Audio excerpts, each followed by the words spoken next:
What's up, everybody, and welcome back to the Terror Table for episode 139. We are a horror movie podcast where we talk about horror movies every single week, and we are presented by the Saskatoon Podcast Network, who is currently sponsored by Connexus Credit Union.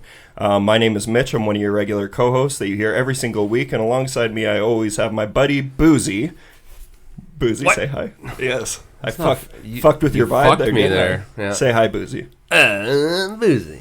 And today we have a very, very special episode planned for you guys. We have returning guests and our partners in crime with the Saskatoon Fantastic Film Festival. We have the festival director, John Allison, who's been here many times. Say hi. Hi. Say hi louder. Hi. And then we have say hi quieter. Then we have the assistant festival director, Jeff Drake. Say hi, Jeff. Hello, this is what I sound like. Yes.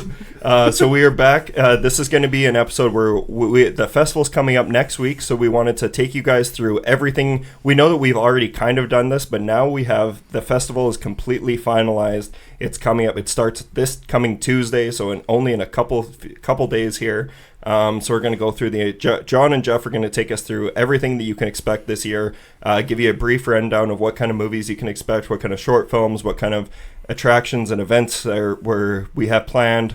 We'll of course talk about the special guests, Joe Dante and Belinda Belaski.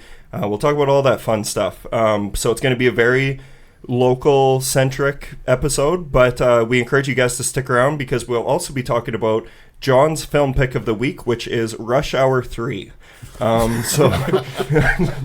Thank you. I'm so glad you picked that for me. Allow me to have that. No, I guess not Rush Hour 3. We will be talking about One Cut of the Dead, which is a movie that we've been wanting to talk about for a long time, and then we promised to hold off until we could do this episode with John. So it just seems like a good time to be talking about it. There's a lot of cool things, like a lot of bizarre stories around this movie and the marketing and how it came to be. So we'll be talking about that in the main feature. But before all that, we're going to do our normal thing. We're going to start every episode off now with addressing the question of the week that Buzi asks at the end of every episode. For those of you who still haven't really caught on to this, Buzi records a question of the week that we all answer at the table, but we encourage our listeners to get involved if they feel so inclined, but you have to wait around until the end credits. So you have to listen to our intro or our outro play, and then Buzi asks a question at the very end of the episode. And this week the question was, what was the question, Buzi? What was the most disappointing horror movie this year? Of 2019 for you. What was the one that disappointed you the most? So we're going to be talking about that first thing, and then we're going to talk about the festival stuff. Then we're going to talk about what we've been up to, what we've been seeing. And then we're going to talk about some news, and then we're going to talk about One Cut of the Dead, not Rush Hour 3. But now we can get on with the show. So without further ado, let's, or I guess, should we do, question of the week? Let's do question. Who should go first? Should we let let's let Jeff go first. So Jeff, assistant festival director. Give us your hottest take. Yes, Jeff. Let's drop a bomb on these motherfuckers. Well, the backstory is Mitch pitched the question last night so that we could think about it for today, but he already knew the movie I was going to say. So when I asked him, I know a racist when I see one. That is not true. That is completely untrue.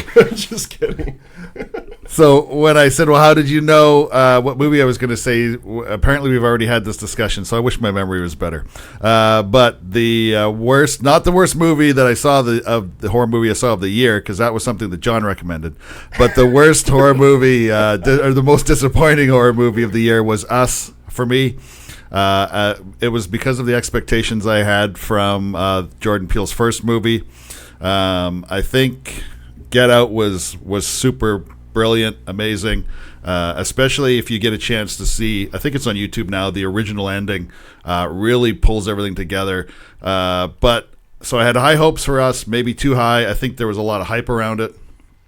It was just boring to me. I thought the plot was pretty sloppy. I thought it was trying to be really deep in parts, and it just didn't pull it off.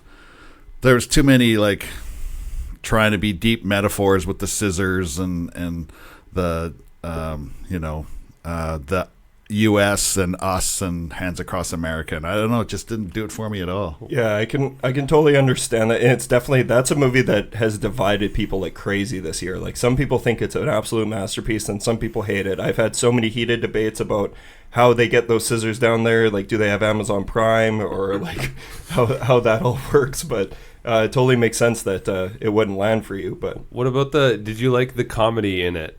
Or did that not work for you either? What comedy? With the opposite family. Elizabeth Moss and Yeah. Tim Heidecker. No, I No. I think You didn't even find recall that that there very was funny. comedy in there. Yeah, All right. no. All right, so Jeff's answer is Jordan Peele's Us. So it didn't land for him. John, Okay, also, since you did kind of mention it, I need to know, is like, what movie did John recommend that you hated the most this year? Oh, The Pool. The Pool. Oh, that's the one me and you really want to Yeah. see. It's an alligator in the pool movie. That wasn't good? Jeff didn't like it. No, it's not good at all. But you liked it. John I liked like it. that. I wanted to. One thing I really like about Jeff, though, that I'm getting to know, like the more we get to know each other, is that you are not afraid to just tear into something, and I do appreciate that about you, especially because you've torn into stuff that I love, and I love having actual healthy debates with people who don't like. We don't need to like the same things, but I like that you actually have reasonings for why you don't like things, and you're not afraid to just say, "Hey, no, that was dog shit." Yeah, so don't, without giving too much away, The Pool is a horror movie about someone stuck in a pool, but there's a very obvious way for them to get out of the pool at any time during the movie, which they do not take advantage, so I just couldn't get behind Hey, man, you don't know what you do in that situation. Man, there's did anyone here see that movie? I think it's called 12 Feet Deep, where it's like these two girls get trapped in Yeah. a swimming pool overnight. Like, and it's I liked that movie. No, you did. Yeah. No, like came out like last year. Yeah. I remember No talking. way. It wasn't that bad. You watched it? Yeah. Oh, yeah. Do they have a crocodile in it though? No, it's Tobin Bell is like the janitor, and he like he covers the. It's a public swimming pool, and he covers the top, and they're just stuck in there overnight, and it's all like drama of these two girls, and like you find out there's like some shit going on where like one of them banged one of the other husbands, and like it's Wow, just spoilers. ridiculous. Not only is there a crocodile in the pool, but it also changes sizes because the animation was so terrible. Take that, John. That movie interest is what it goes. is, and it's a lot of fun. Yeah, I'm still very interested in seeing it. But all right, cool. Well, that's two movies that Jeff gives the whole poo-poo symbol. John, what's the most disappointing movie of the year so far? Because you were teasing that this is going to be something that Buzi and I are going to be angry I'm about. pretty sure you both really like Brightburn. Oh Yeah. yeah. Yeah. But I'm not angry about. I like how someone we not thought it was liking going to be The Lighthouse. Like, you're not I going to was fucking say that. I almost thought about saying that today just because, but actually I really love Lighthouse. I loved your response. I was like, "It's The Lighthouse, isn't it?" And you're like, "Do you really think that I wouldn't love The Lighthouse?" It's like, yeah, no, that's a John movie. Yeah. No, yeah, Yeah. Brightburn is. I think Boozy and I don't know. I thought it's you guys not liked it a lot. Maybe No, for me, it was like it's a movie that kind of I didn't love it or hate it. It's just kind of there, but See, I I definitely didn't hate it. I really think I went in with the expectation of a James Gunn movie. Yeah. And it's not. That's happened a couple times. What was the other yeah. James Gunn produced? Oh, Belko Experiment. Oh, I still haven't seen that one. Oh yeah, it was a turd. But yeah, like I just thought it really kind of was superficial. I wanted either more silliness to it or more seriousness to it. Yeah. The whole relationship with him developing and the family just kind of felt hollow. I just didn't really care. I loved the bit on the highway. Yeah, that was and awesome. That Cool. part was Super cool. good Like that's gore. when it was like, okay, you hit it, and then the rest of it was kind of like, yeah, okay, fine. I just didn't really care, and that the ending is really, really cool. Yeah. And that, but that's because I'm a big fan of Super. Exactly. And that, so yeah. There's not really any like. There's no really big twists or turns in that. If you just were to pitch someone the synopsis of what that movie is, it's exactly what That it movie is. 100% just rides the same line the Yeah. entire time. Yeah. But I thought it was fine. Yeah, that's for me. It's not a movie that I'll either swing the bat for one way or the other. I just like a movie that's about like an anti-hero superhero, but they don't go so over the top where it turns into like this is a Deadpool huge kind of movie. I like that it was just it was a regular budget film. Yeah, and I thought it had some. I think the gore tricked me into liking it more because there's some pretty It did wicked help. gore in that movie. See, and I think it is a lot of just expectation from me, and also like I deliberately avoid all the movies that I think I'm not going to like. In most cases, so like the majority of horror films that come out to Cineplex, I skip. That's why you still haven't seen Schindler's List.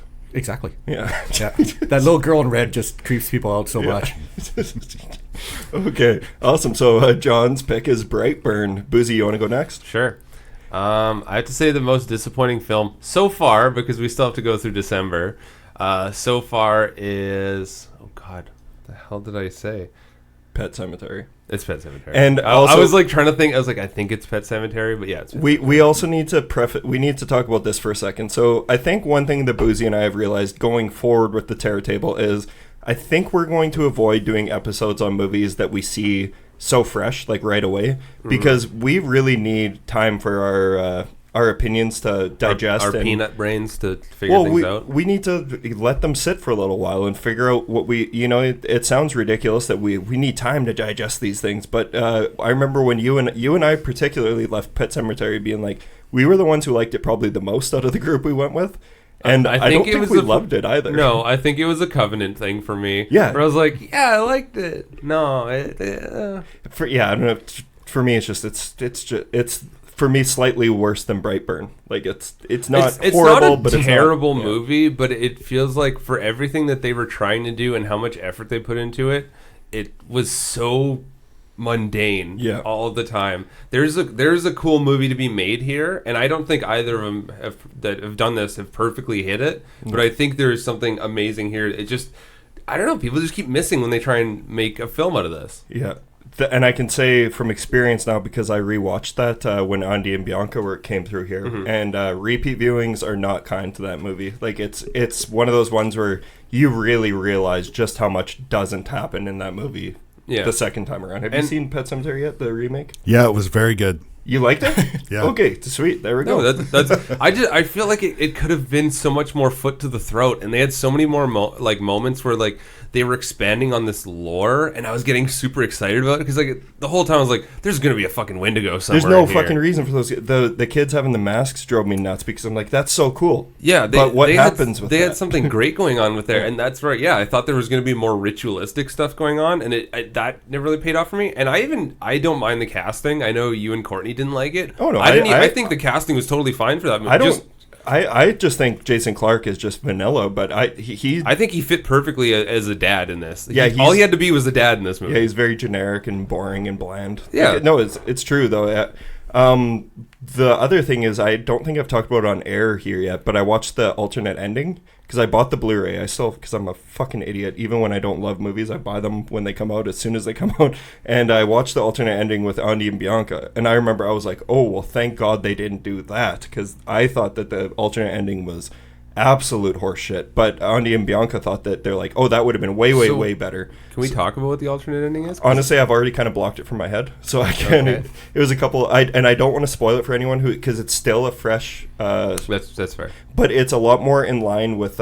It's pretty similar to what they do in the book. Okay. But the thing is, in the book, it's always going to be better because you can make the images up in your own mind, and I don't feel like they earned where they go in the movie to justify that ending. I think the ending is like the newer or the. I thought that was such a cool ending. That was such a great way to end the movie. Yeah, that's what I love. The shot with Church jumping up on the. Yeah, that was so fucking cool.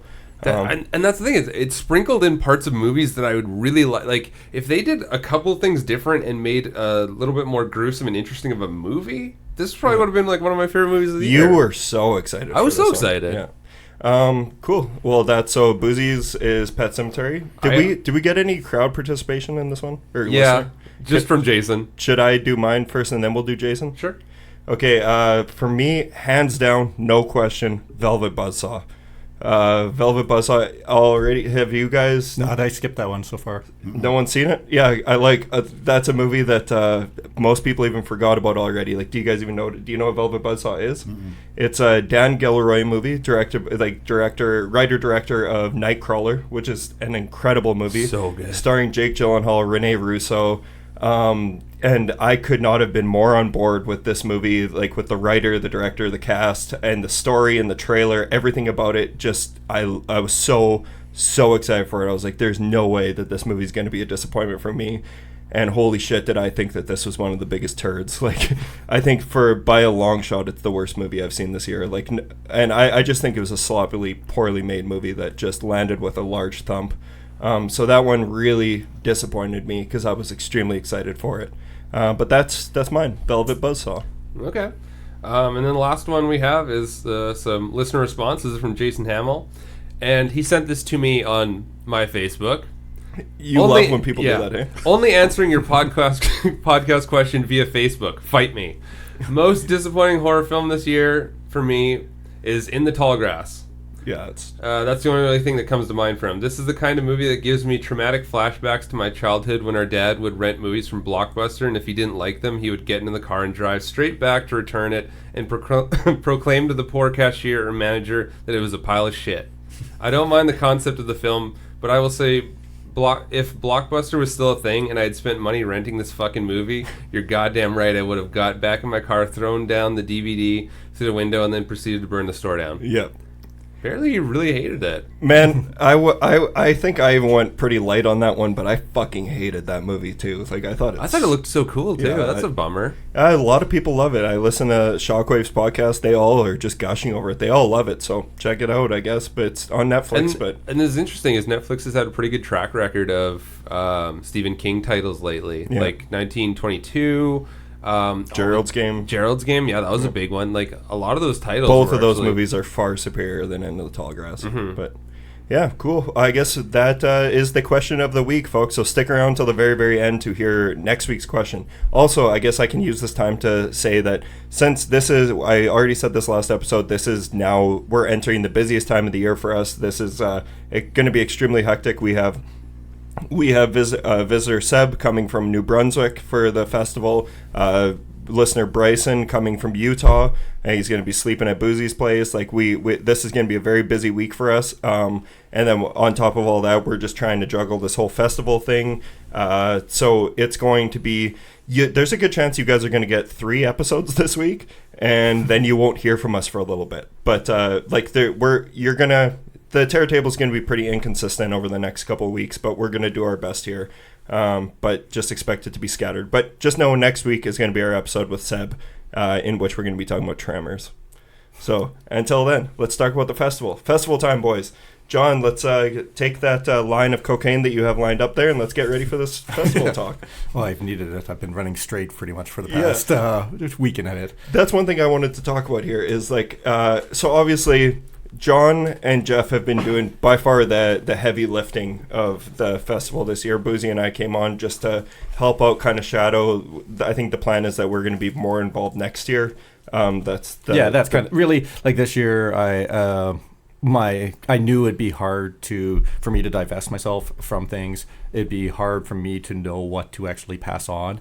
And also just get to a feel for what you guys are interested in and stuff like that. Because with volunteers, because we're all volunteers, if you give a volunteer stuff they don't want to do, it won't get done. Yeah. And that's where I've been burnt so many times in the past. So I'm kind of like very cautious, very careful. Yeah, everything. For sure. Well, either way, like we had a meet. We all went for beers and wings the other night. We were just talking about the festival stuff.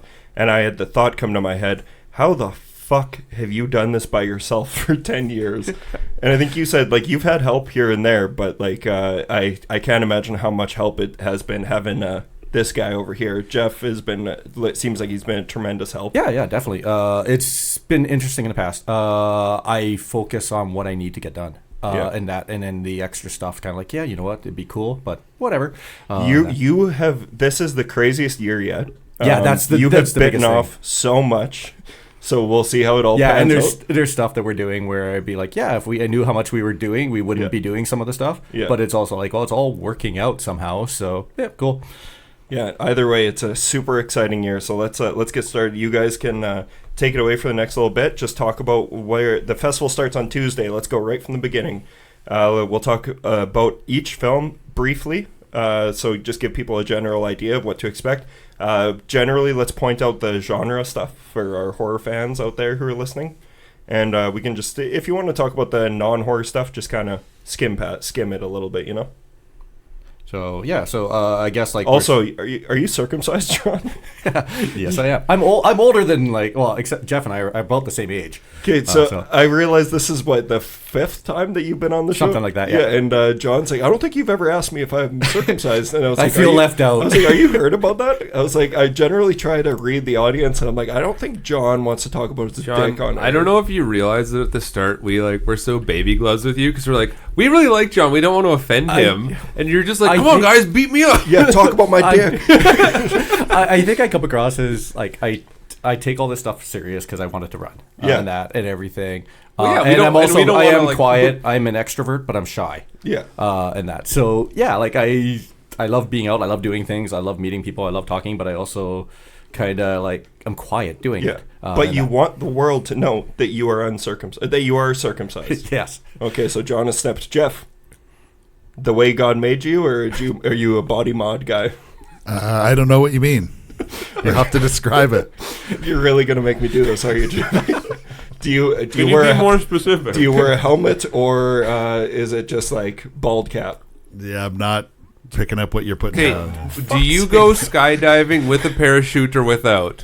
You're gonna have to show me some images here. I'm not sure what you're getting pull some at. shit up here. I'm not sure what you're getting at. All right, I think we're gonna come back to Jeff. We'll be back. We'll talk about some movies. We'll figure out a way to figure out Jeff's situation here. I'm trying to think how to tie it into movies, but I just can't. Well, how about Butt Boy? Or wait, that's coming up a bit later.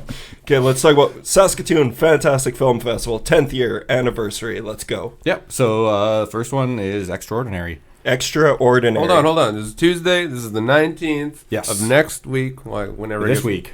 This week, technically, yeah. Yeah. All right. Buzi's eating A&W. My number one pet peeve, I have 2 motherfuckers eating at the table. I was already 20 minutes late. This is the best you get. All right. So what time do we start at? Oh, so we're going that in depth. 6 o'clock on Tuesday. Oh, of course we're going that in depth. I mean, if people are listening to this and they really want to come to one or two, they can hear what time. So I recommend coming a half hour before movies. That just helps us out. We pack in way too many movies for the time. Mm-hmm. Like no other festival does this, when we really shouldn't. Mm-hmm. But I want to show all these movies, so it's like, screw it, I'm going to do it. And that. So yeah, at 6 o'clock on Tuesday is Extraordinary. It's an Irish comedy horror, light on the horror. A lot in the veins of kind of the humor of What We Do in the Shadows. Speaking our language. Yeah. Really smart, really fun. Will Forte, did you mention already? Nope, I haven't described it at all. Okay, sorry, I went and grabbed a drink. See, I'm trying to be good, and I'm trying to let Jeff jump in and start talking about things. Well, Jeff doesn't even want to talk about his dick, so I don't know. I don't know what the fuck he's going to bring to this conversation. I'm happy to talk about it. I just not sure what you're getting at. Can you give us a length? Keep going. Fuck. I'll do the basic plot and stuff then, so people know. So you have a woman in her 40s. She's a medium, but she's given it up. She's now a driving instructor. There's a father and a daughter. The mother has passed away, and the father and daughter are being haunted by the mother. They're trying to find help. They find out about her. They try to get her help and everything. She doesn't really want to, but she ends up helping them and everything. And then you have Will Forte as this aging one-hit wonder singer who sold his soul to the devil, and he now has to sacrifice a virgin. And, of course, the 40-year-old medium is a virgin. And that. Oh, perfect. And it's lighthearted. It's fun. It's going to be just a great way to open the festival. Question for you. And let me know if this is a spoiler. It's just something. I've seen an image floating around online. Is there ghost cum? There is ectoplasm stuff and everything. Ectoplasma? Is that what they call it? Yeah. Definitely not. Shooting some mad ectoplasm over here. I don't want to spoil stuff of how they do stuff. Okay, yeah, that's fine. Yeah. All right, let's move on. Then, do you want Jeff to take the next one? I have no idea why this reminded me of it. What the fuck was that, like, supposed to be comedy movie where it was like Adam Sandler and someone else, and they're both like washed up magicians. Oh my God, Burt Wonderstone. Yeah, I That's don't on know Adam why Sandler. that That's reminds. Jim Carrey and Steve Carell. I saw that movie in the theater. I don't know why that reminded me of it when you're talking about it. It's just like I think it was the Yeah, it's not like Ectoplasm that. and cum. Yeah. All right, Jeff, you take the next one here. Okay, Paradise Hills is the second movie coming up. What time? 20 o'clock. 20 o'clock. John uses military time on the sheets. Paradise Hills, very visually, very interesting, very beautifully shot film. More of a science fiction film, I would say, John. About young ladies who go to a paradise spot to become reconditioned. I guess I could say that they so that they fit better in what their parents think they should act like in society. And then, as you can well imagine, maybe things aren't quite like they seem in the Paradise Hills. And I'll leave it at that. But very visually, very stunning film. Okay. Any Axl Rose in that movie? Or is that the sequel? was a Paradise- real or that is was a real reach or on is that the fucking joke. Or is that the sequel, Paradise City? I believe there's only one male in the whole movie, maybe. Nope, there's more. Is There's this more one- than one male in the movie. Emma No Roberts Axl is in Rose. this film, correct? Is this that one with Emma Roberts? All I'm thinking of right now is Mia Jovovich. Oh, okay. And that she's also in the short film in front of it. Oh, nice. And that, yeah. Shit, I'm just now I'm wasting time just looking it up. Yeah, let's go to the next film. Yeah, you made me think about it and that and everything. So yeah, Emma Roberts is in it. So the next one is Peter Strickland's In Fabric. I'm really excited for this one. This one is cool. It is a horror movie. It is all about consumerism. The main villain is a killer red dress. Yeah, that's wicked. Is it like so? Is this like is it kind of a comedy movie or is it straight up serious? It is. I think all of his movies have a lot of kind of satire, ripping apart things in, and they're funny because of that and everything. So yes, it's a comedy, but it's not the same style of comedy as something like Extraordinary and everything. Yeah. It's basically the woman is out shopping, buys a red dress. And everything. You can tell something weird's going on at the store and that and everything. Very cultish type store. So, and Red Dress, is this a sequel to the Schindler's List then? Yes, it is. Okay. Sorry, I'll stop with those jokes. No, this one sounds wicked. Is this a foreign film too? Is it English? It's English. Okay. And that it's actually interesting. Usually we have more movies with subtitles. This year is very subtitle light. And yeah, it's UK.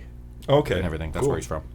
All right. Is that everything on Tuesday? That is pretty much well, unless we want to before the festival each day, we're doing virtual reality, and that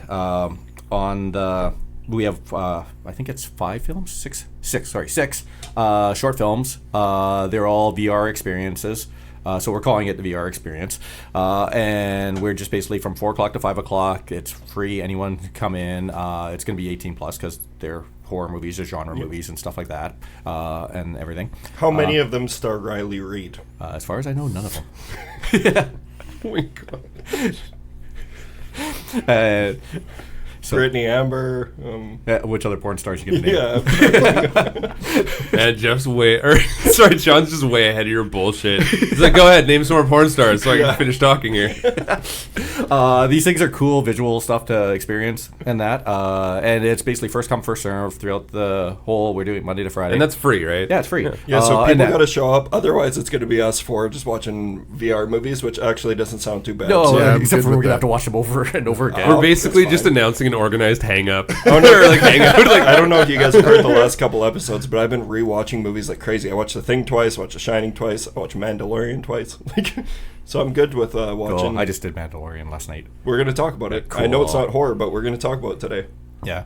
And then also, since we're on the VR stuff, we're also doing, to get the equipment, to get this all set up, we actually made some partnerships and stuff like that. And we have White Rabbit VR. They're a company out of Regina. Their VP of Business Development is coming up, and that, Lyle Hewitt. And he is going to do a talk on what if you built a holodeck and nobody came.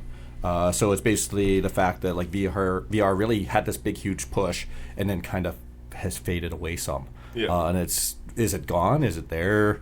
And That's interesting to think about, actually. Yeah, that's a very interesting topic. So it's also like if you're into filmmaking and Yeah. into wanting to take things to a new level, that talk will be really cool, and it's free. And it's Wednesday at 2:30. We're doing it, and that. Cool. So that's Tuesday and the VR Wednesday. So Wednesday is one of my favorite movies of the festival. Plus, also, so we talked a little bit about guests, and we're actually bringing out Brent Hodge. He's the director for Who Let the Dogs Out, and he's going to do the intro, the Q&A, and everything. So is Who Let the Dogs Out on Wednesday? It's Wednesday. I'm extremely excited about this. Is that what we're leading off with? Yep. Let's talk about So that one, all our movies generally start at about 6 o'clock. That one we're doing, it is a shorter documentary. It's about 60 minutes. We're starting at 6:30. So doors on Wednesday actually open up at 6. So we are finally going to find out who let the dogs out. I'm not going to spoil it. Okay. And everything. Other than say it is interesting how many people actually really think they made that song. It wasn't Shaggy, though. No, it was not It Shaggy. wasn't me. Yeah. I'm sorry. I'll leave. Holy fuck. I had Shaggy on the mind. I know John saw Shaggy last week with Sting. So. Yep. And they did Christmas music, which kind of sucked. Oh, that's the only I way was to... like, oh shit, this is cool. I'm getting like a concert without even knowing I'm going to get a concert, and it's like, oh yay, they did. He did Not Every Breath You Take, Every Little Thing You Do Is Magic to start, and then it cut into all Christmas music, and I was like, okay, I'm done. That's the only way to make it worse, going to see Shaggy, is to have Shaggy do Christmas numbers. They might have done some others. I wandered off and did rides. At It would have been awesome if, what's that, Lou Bega came out and did Mambo number 5. I just imagine you're there and you're watching him play or whatever, and then you start hearing like the typical Christmas bells thing, and you're like, if Mariah Carey doesn't fucking come out right now, I'm out of here. That was basically me. Yeah. Yeah. Waiting for Mariah. So like this doc is really cool because it's lighthearted, it's fun. You meet a whole bunch of interesting, cool musicians, and really they all think they made this song. And it's something about the song, something about the way music is created. They kind of delve into all that and everything in a very short, like 60-minute time frame. Yeah. But it touches on all that, all the like how many people think they did this and why. If we're being real, too, the song is still kind of a heater. Like that was it's that was the song that got the boys fired. Heater? That was the song that got the boys fired up before a hockey tournament when I was like 9 years old. Yeah. It was that and Limp Bizkit. Like it was the best. So it'd be the same thing. Like we will rock you. And Yeah. it's that type of thing. Yeah. Okay, so that's a documentary, and that's a Saskatchewan-made documentary, is it not? His family is from Nipawin, so crazy. he's out with the family and everything. Nipawin, that's we're talking to you, Cody Fair, listener from Nipawin. Oh, nice. If he even listens. He does. He listened to episode twice. Yeah, he listens to some episodes twice. Must be bored, huh? Yeah, well, he's from Nipawin. All right, guys. I feel like we need to just clear the air. What is the deal with your penis, Jeff? Yeah, let's get it out of the way, and then you can talk. Like you haven't talked in a while. It's in the back of everyone's head. Yeah, so just tell us if you're circumcised or not, and then tell us about what movie's coming next. My penis is real, but the next movie is Daniel Isn't Real. Oh, okay. Do you want an image? I got this little image here. Does it look like that? It looks like one of those. Oh, guy, that's not fair. Because that's which one though? The right or left? The right. It's a fucking hood ornament. Oh, he's a brother. He's uncircled, or he is circed, my friends. Thanks for clearing that up. We are in that. All it took was some years. pictures. Yeah. Yeah. A very visual person. Yes. Daniel Isn't Real, starring Arnold Schwarzenegger's son, Patrick Schwarzenegger. Not the illegitimate one. No, not the one. Looking at John. I don't know. No, he's not the legit. Just because that's the best joke to make for that movie. Yeah.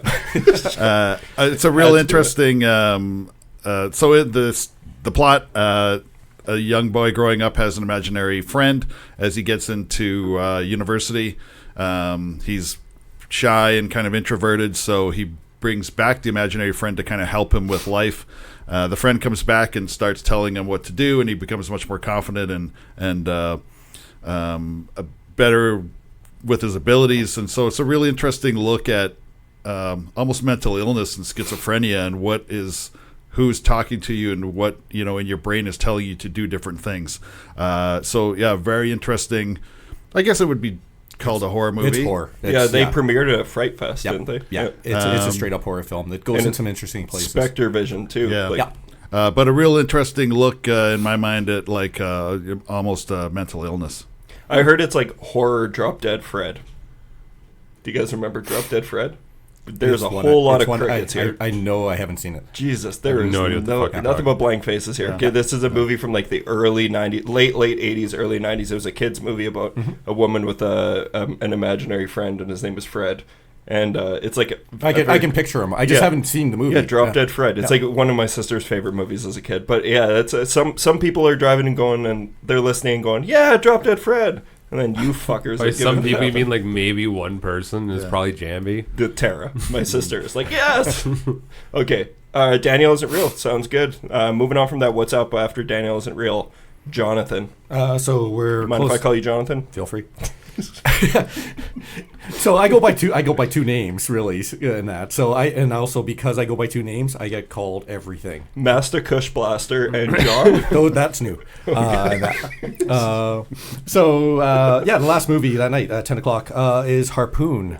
So this is an Alberta-made movie, and it's directed by Rob Grant, the producers, Michael Peterson, and we're gonna actually we're working on Skyping Michael in, although there was talk that it might end up being maybe both or maybe Rob and that. And it is the movie starts with rich douchebag boyfriend driving frantically to his girlfriend or friend's house. I can't remember which one.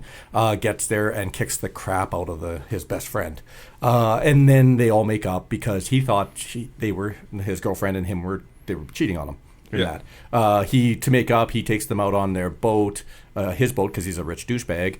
And when they're out there, they give him a present. The present is a spear gun, but for some reason he calls it a harpoon, and that's where the name comes from. And then they proceed to get stranded out in the ocean. That's awesome. And it's a comedy horror. It is a black comedy, very dark, very nasty. We talked about as a programming team of putting it at the end also with Come to Daddy. And we were like, man, everyone will they would have so much fun, but they will also. He said it First again. one of the Say it one more time, John. Come to Daddy.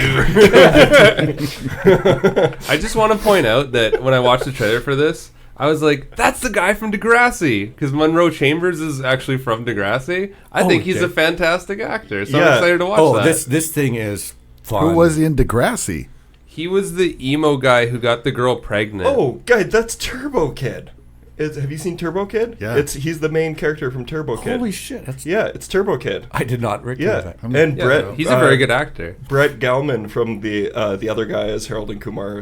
He's fucking hilarious. And Stranger Things, he's like the really paranoid.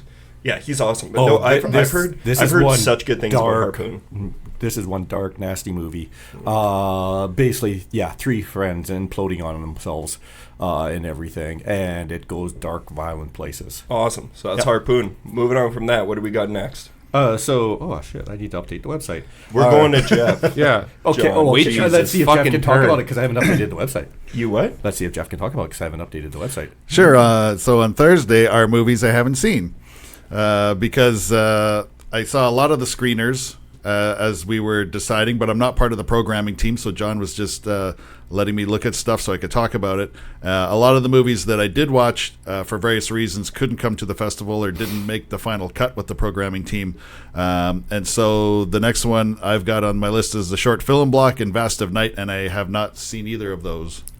Is that correct? Yes, but I can talk about the short film block. Okay, we'll talk about that, but I just want to say that you also had the final cut. Go on, John. Let's talk. One last circumcision joke. So the short film block is every year we try to we do short films in front of all the movies. We aren't really touching on each of them. It's really just come out and check out the feature film, and you get a really cool short film to go with it. It's always tied to it. But we do a dedicated block on Thursday night. This is another thing we do for free. Everyone's welcome to come out. It's 6 o'clock. It's 86 minutes, and it's about 8 short films, I believe. And this year the focus is called She, and it's all female-focused short films. So this is not directed by females. It's all short films that have a strong female protagonist, a strong female antagonist, and that. some ones that really stand out to me in it. We have one called Lily, which is all about an audition that takes place that gets very uncomfortable. And that What kind of edition? for filmmaking, like she's there for a part. Is Like there a leather casting couch. Yes, there a leather couch. It's very uncomfortable and it's very cool. This short Buzi, film. we need to be. I'm glad that John took the high we, road on that we one. need to be put out. Another one that I want to highlight in there is the closing one.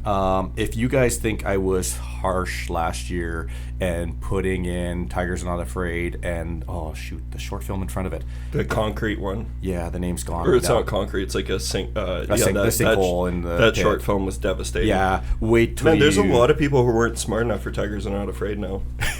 Like I've been seeing a lot of Letterboxd reviews now that it's on Shudder. Like a lot of people didn't like it. There you go. You're good, Buzi. Sorry, we had a little bit of a slight buzzing there that we just fixed. Yeah. This But one's yeah. more devastating. The You old say. Girl in the Hallway is like I caught it. We caught it at Fantasia during the Born of Women program, and that is a female-directed lineup and everything. And it you will be, if you're not in tears, I'm going to come kick your ass after for being assholes type thing. Okay, so any it- dry eyes are going to get Yep. a black eye from Yep. John. If anybody wants to come down for a Fight Club type scenario, John's It is so powerful, this short, and everything, and it's going to hurt being the last thing we show, but it's also, there's a reason why we It's do. also going to hurt getting punched in the face by John. So like the short film block is really cool. It's free. Come out, check it out, and Sweet. everything. And that, Is and then that all Wednesday then? we're on now Thursday night. Okay. That's 6:00. So then we're moving into Vasta Night. So this is the one Jeff mentioned where also truthfully I haven't seen either. Every movie we show has been programmed by us, curated by us, but that just means at least one of the programmers have seen it. This movie basically played at Slam Dance, which is runs the same time as Sundance, same city and everything, and it's kind of the underground version of Sundance. And it went from there all the way up to the TIFF Midnight Madness kind of thing. So it kind of shows how good that movie was and when it played there. Everything I've heard about this is actually like the hidden gem of the festival. This is the one that will blow people away with how good it is. And it's basically a historical 1950s story and everything. There's stuff to do with radio waves and sonic disturbances and that. And it's this kind of little thriller mystery thing of what's going on. And I have deliberately not watched the trailer. I have not gone deeper than just knowing the basics, because this is the one movie where I'm like, oh my God, I can't wait to see at the festival. The trailer gives nothing away. Doesn't? Okay. No, it's a director's debut film too. Yeah, Looks yeah. like it's his first movie. Yeah, and like everyone, when we got it, this was like, oh my God, this like kind of made the festival for us. It kind of, well, I know obvious comparisons to Pontypool because it's like a radio station is what it looks like, but I'm always down for like these types of movies. Yeah, the like- poster, like some of the artwork I'm seeing for this thing, I'm looking up all these movies as we go, and Yeah. like this one looks incredible. I've heard it's beautiful to look at, for like a low budget film that looks amazing. I heard the story is just really, really solid, and just the so buzz. that's Thursday night at what time? 8:00. Perfect. I'm excited for this one. Yeah. And then we're going to wrap up with the movie on, not wrap up, but wrap up the night at 10 o'clock with Butt Boy. But boy, I know you've been dying to talk about this one, John. That's all you've been talking about the last couple of weeks. We'll let Jeff talk about it because he's seen it too. Okay, Jeff, you want to talk about? Oh, you've seen Butt Boy. Oh yeah, I've You seen guys Butt both Boy. saw Butt Boy? Yeah. Don't watch the trailer. In my opinion, the trailer gives a little bit too much away. Just go into this blind and just believe us that you're going to have a lot of fun with this movie. From the title, it's about someone who starts putting things up his butt. But it's played as a completely serious crime thriller drama, and it's really, really original, very creative, and very good. So this can get you guys all excited for Martin Scorsese's The Irishman. Butt Boy will be a good way to course you into that. My favorite thing about this movie right now is the fact that when I go in and talk to the people at the theater, they're all calling each other butt boy. Yeah. You've broken them. It's pretty amazing and genius marketing. Oh, the to title's just call great. it- yeah, it's great. Yeah. Cool. So that's Thursday night. Let's talk about Friday, folks. Yeah, so Friday, other than of the ones I've seen, and I've seen all of them, but a couple of them, this is my pick for the festival. And that, I said, I'm dying to see Vast of Night, but Jallikattu is it's Indian, but it's a specific language in India, Malayalam, I believe it's called. Okay. And everything, and that's that area of India. This director's been around for about 10 years doing movies. When you see this thing, you can't believe how polished it is, how the visual cues, the audio cues in it, his take on toxic masculinity and all men competing with with Oh, here we go again. I know. John's pushing his agenda. Yes. What can I say? I like movies that actually say something. It's rocking an 8 out of 10 on IMDb, which is extremely high for IMDb. Oh, and what this movie is some butchers are going to butcher up a buffalo, and they fail, and the buffalo gets loose. Man, this looks so good. And the pictures don't do it justice of how good this thing looks. You guys were both mentioning how this is one of the most beautifully shot films. Yeah, and every male in the village and surrounding villages comes in to kill this thing. They're all competing with each other. There's a lot, I'm not versed in the culture, but you can tell there's a lot to do with actually just food and meat and what that means to the population. Morrissey. And everything. It gets graphic at times. It gets violent. It gets, but it has such a strong story and compelling, just the way all these men interact with each other and everything. Have you read up about this one, Buzi? Or looked into it all? This looks like something you and I are going to fucking love. I love watching animals get tortured. Yeah, no, it's like an animal movie. You compared it to something that we love. Jaws. Yeah, a lot of people compare it to Jaws. I think it's that whole, it's men out hunting. Yeah. And that. It's not. Here we go again. But it's not. But it's like hundreds of men. Yeah. And there's some shots in there where there's hundreds of actors hitting their cues and doing their thing at the same time, and it's just fascinating to watch. Yeah, and the opening with the sound and everything, this to me is like the. It's your favorite of the festival? Yeah, pretty much. There's other movies that I think that we'll come to that are more fun and more silly and people might enjoy more, but this is one which has more to say. This is filmmaking, and everything. It's the one that gets your circumcised chubby hard. Totally. I'll get you the hooves, the horns, the whole damn thing. Second movie on Friday is The Wretched. This is, in my opinion, the most straight up horror movie of the festival. That trailer had me going. Yeah, this looks like a Buzi and Mitch Yeah. movie. When the trailer showed in the Broadway Theater a couple of weeks ago, Buzi was actually groaning beside me. So unrelated.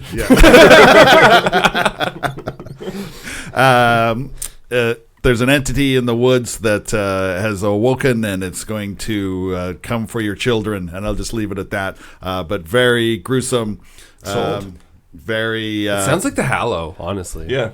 Yeah, it's a very Similar. polished, very. I don't know if it was high budget, but it looks high budget. Do you know where it's from? U.S. Okay. It's U.S. Are they basing it on like a specific kind of lore, or is this its own thing? It's its own thing. Interesting. And it's take rear window. Type thing with a young teen who sees stuff going on, and he's trying to convince everyone that it's happening. Kind of sounds like The Monster, even a little bit. Yeah, Like, I love it. It sounds amazing. Yeah, it sounds great, and it got picked up by someone legit. Yeah, recently. IFC Midnight. IFC, yeah. Yep, just They put on lots of movies we really Because right away in that trailer, it shows like a deer on the back of a truck, and then something's crawling out of it, and like right away I'm like, that's my shit right there. Yeah. Yeah, man, this movie I get that this isn't going to be something that's going to just blow our minds. scenes, but it's a cool creature feature. Oh no, it just I looks think like a cool creature movie. yeah, like I think horror fans are going to love this. Yeah. Yep. And that's like we like, yes, I have that tendency to push to things that like Jalakatu and world cinema. You want to push some boundaries. Yeah, I always want to push boundaries.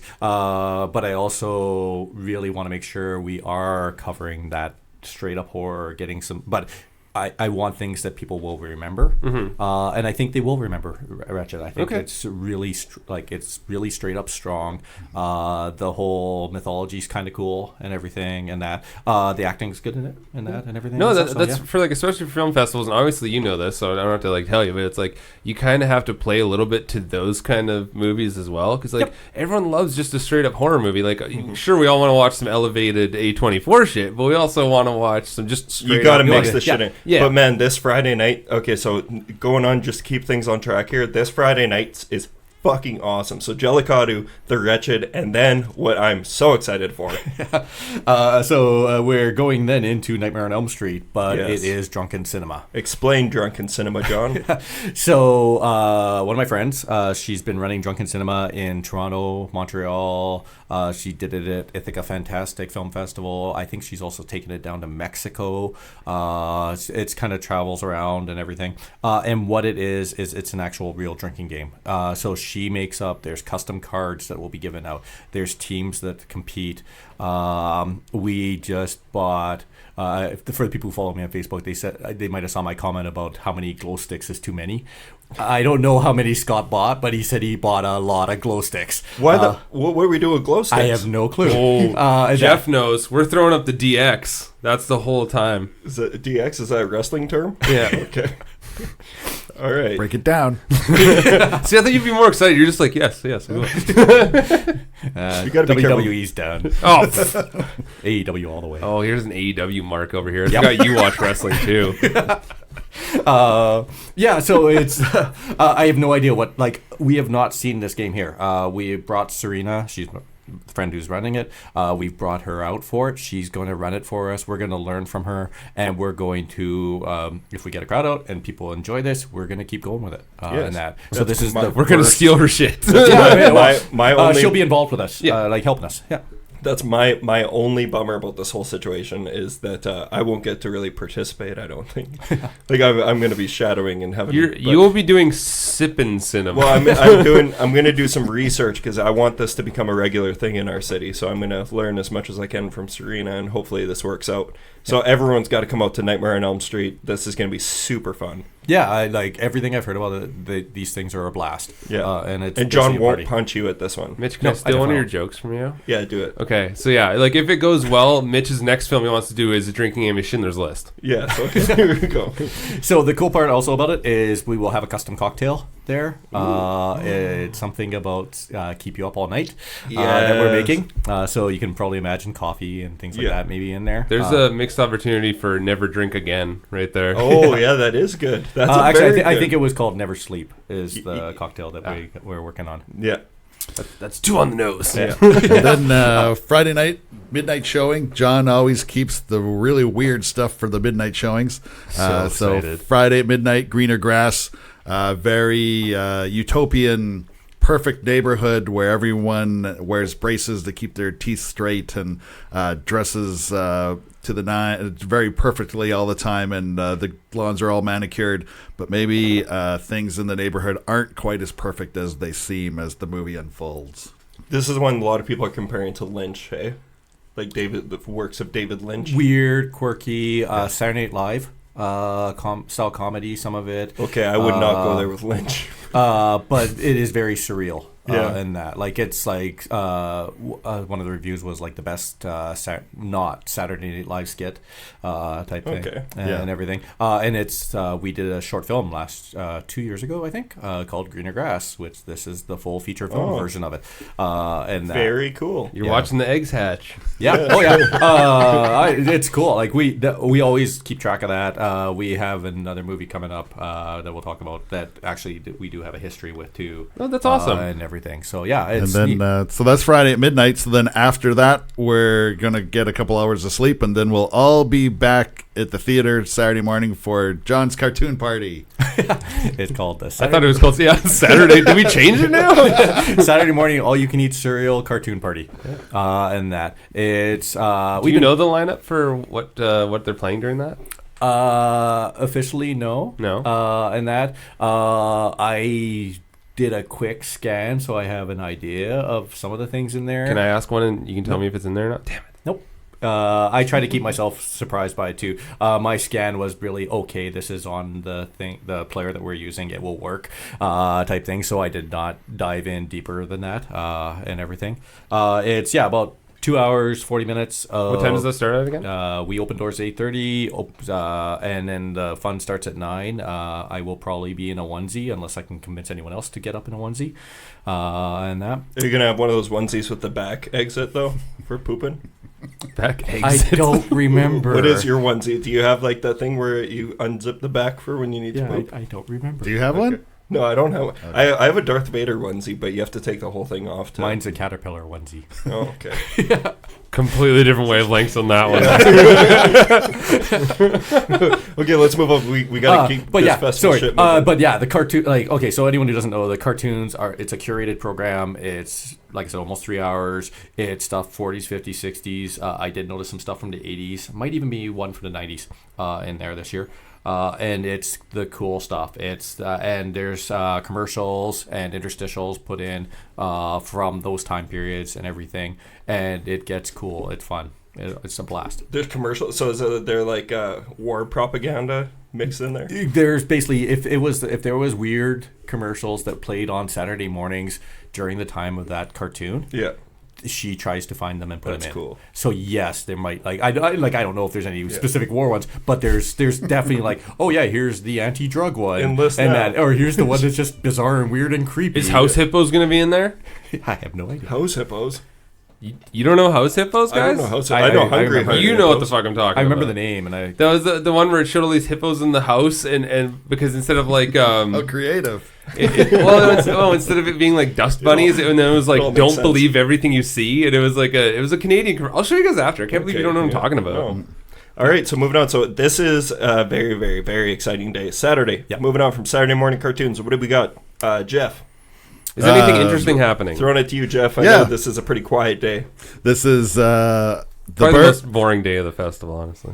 a triple threat, the Burbs, Gremlins, and the Howling in that order. But John has been talking with our special guest, so he's probably better suited to tell you what extra... Sorry, I'm trying to slowly edge John out of the festival and yeah, take it. yeah, Actually, I understand. that's what I'm trying to do too. Yeah. I'm just terrible at it. Yeah, but John knows the schedule for our special guest better than I do on this one. So we have Joe Dante and Belinda Pulaski coming out. So Joe Dante, if you don't know, director, he's done Burbs, Gremlins, Howling, plus another 17 or so films. Most Mayonnaise. notably, Small Soldiers. Yeah, I'm still sad. I wanted. What? Nobody ever I watched it. I know. I'm talking about it today. I good because I want to revisit because I saw it once and I just got it in my head that no, I need to show Small Soldiers, even though I hardly remember anything other than the characters. We never talk about Piranha. It's like fucking Nope. do Piranha too. Yeah, Yeah. but that's because Piranha's an easy pick. Small Soldiers to me is that like, Nobody ever mentions it. Yeah, we'll get to it. Let's just get through this festival stuff, talk about what we've been seeing. So we do it like they're out for first movie Burbs at 1:00, intro and Q&A. It's probably just Joe and that, but Belinda's around. She might be there. I don't know. Oh, We'll find Belinda's out. not going to do the Q&A? She's not in the movie. Oh, yeah. Okay. Yeah, But like so she'll she do... might. I don't know. Yeah. We're like, if she wants to, we will let her get up and talk. She's gonna hang out in the rafters like the fucking Phantom of the Opera. Hey, yo, are you circumcised? Joe, you're stupid. Who said that? It's gonna be like a little intro Q&A. Then we go to Gremlins, same thing, but it's at 3:30. With all these, please come early if you're not coming to the mall. And that we want to give that. If people come late, that will make things go behind, which means there'll be less time for Q&A, less times for a signing. We talked to them. They are willing to do signature signings and stuff like that. A little meet and greet. We're doing it after the Gremlins. It's the only time we're doing that. So don't expect to come for Burbs. Don't expect to come for Howling and get stuff signed. And that I'm not going to guarantee. Maybe, who knows? But I'm not going to guarantee it. And that. So if you are there to meet them, make sure come to all three. But make sure you come to Gremlins. That's going to be a life-changing moment for me that day. Like that whole day is going to be fucking unbelievable. Like, I'm so excited. We're trying to get a sound clip from them, right? We'll get anything. I just feel free to ask. Yeah, spit in my face. Just spit in my mouth, Joe. And then we're wrapping that up with the Howling and everything. So Gremlins, Burbs, they're both rated PG. So we are not licensing those movies. They're open. Bring your kids and that and everything. Howling, because it's a rated R movie anyways, we're going to put it back to 19 plus. I hate PG-13 horror movies. God, if only there was a backlash against them. Yeah. These aren't even PG-13 though. Yeah. They're just both PG. Yeah. Yep. And there is a special ticket price. If you want to take in all three movies, you can save a few bucks by buying the 3-pack to see them all. Yeah, and if you're buying a full, I'm sure and we'll talk about the whole passes and stuff. If you're buying a pass, or if you're lucky and win one, then make sure there's a difference between the regular pass, which gets you into everything but the Dante screenings, and the VIP pass, which gets you into everything, including Dante. Cool. And Bolaski. Truthfully, we had a list at the beginning of here's our guests we want. And we had Joe Dante, I think, was number 2. Yeah, I laughed at you on that, and we're no, we're not getting no. Okay, maybe these guests and stuff like that, and everything being in Saskatoon, and we worked it out and everything, so it's really cool. Yeah, it's extremely exciting. Cool. So Saturday night, what do we got going on after the Dante stuff? Right after Dante, we keep rolling with Scare Package, which I haven't seen. So feel free to talk about it. You're doing a terrible job of taking this festival from John.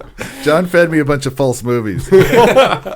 So Scare Package, it is. So we're actually the other cool thing about this one is it's right after the Dante stuff. Mm-hmm. And when we told one of the directors, because it's an anthology film, that hey, we're doing this and we have Joe Dante coming forward, he's like, "Yep, I'm coming out," type thing. So poor guy. We have Aaron B. Koontz. He directed, wrote some of this movie, produced some of it, and everything. And it's a meta anthology where it's 7 stories where they all take a different trope of horror, and that. So love it already. Yeah, and it's smart. It's fun.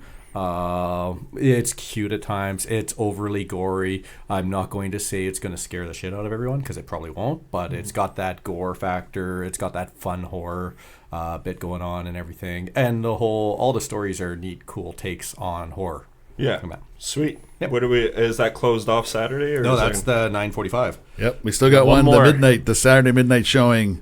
The highlight of the festival for me, Jesus Shows You the Way to the Highway. Okay, so if you haven't seen the trailer for this one, you need to stop what you're doing right now. Weird is an understatement. Yeah, you got to go to YouTube right now and just pause this, watch the trailer for Jesus Shows You the Way to the Highway. Come back here, and now that you've returned, Jeff, talk about this movie. The trailer's just going to give you a taste of the weirdness. It doesn't even come close. Have you watched it already? Yeah. Yeah, it's his favorite. Isn't it your favorite of the festival? That's my favorite of the festival from the movies that I was able to see. Just completely crazy, weird madness, but totally makes sense. Everything's coherent. I don't know how they found the actors that they found to be in the roles, and how they found people to put this together. But this is my kind of movie where you can just let your imagination roll and your creativity and put it together, and it comes together in a beautiful masterpiece. Awesome. Yeah. I can give you the basic plot. You have 2 spies who, what they do is they have to enter into a VR world.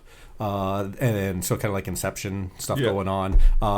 One of the spies is a short person. He's also a hunchback, and that. But he's the main hero of the movie. His girlfriend is out there. Bad stuff happens in the VR world. The girlfriend starts breaking off from him and stuff like that. And it's all this weird story that's told in when they're in the VR world. They're in stop motion. They're wearing like one wears I think a Robert Redford mask. The other one has a Stalin mask on, and it's not a full mask. It is a paper sheet in front of their face. A Richard Pryor mask. Richard that our Pryor, heroes wearing. Yeah, so that's how you can tell. I when saw in the VR. like the Adam West Batman doing a whole bunch of cocaine, so that's where I was sold. Yeah, and did you guys watch? So yesterday. Check out our Facebook page. I just posted the trailer. I shared the trailer. Cool. Of all and it's right the drugs snorting awesome. was right in there. It looks great. This looks like something like along the, I haven't seen it, so I can't fully say this, but it looks like the Greasy Strangler times 10. Like it's like a way better movie than the Greasy Strangler, but like with a similar type of tone. Oh, I loved Greasy Strangler. I loved Greasy Strangler too, but it's like same. This looks like the type of feel. Same idea that you don't have to follow the formula of what you think a movie needs to be, and you can just do your own thing, and it's still going to work and come together. Cool. All right, moving on. Let's close this thing off so we can move on with the show. So 1 o'clock we open back up on Sunday, and we open up with 20th Century. So this is Canadiana at its peak. It is the story of politician Mackenzie King, and it is quirky, weird. The way they elect prime ministers in this movie, you have to see. I can't describe it. It's there's competitions. It's not just voting. It's everything about this movie is quirky, weird, Canadian, and it's basically the history of him.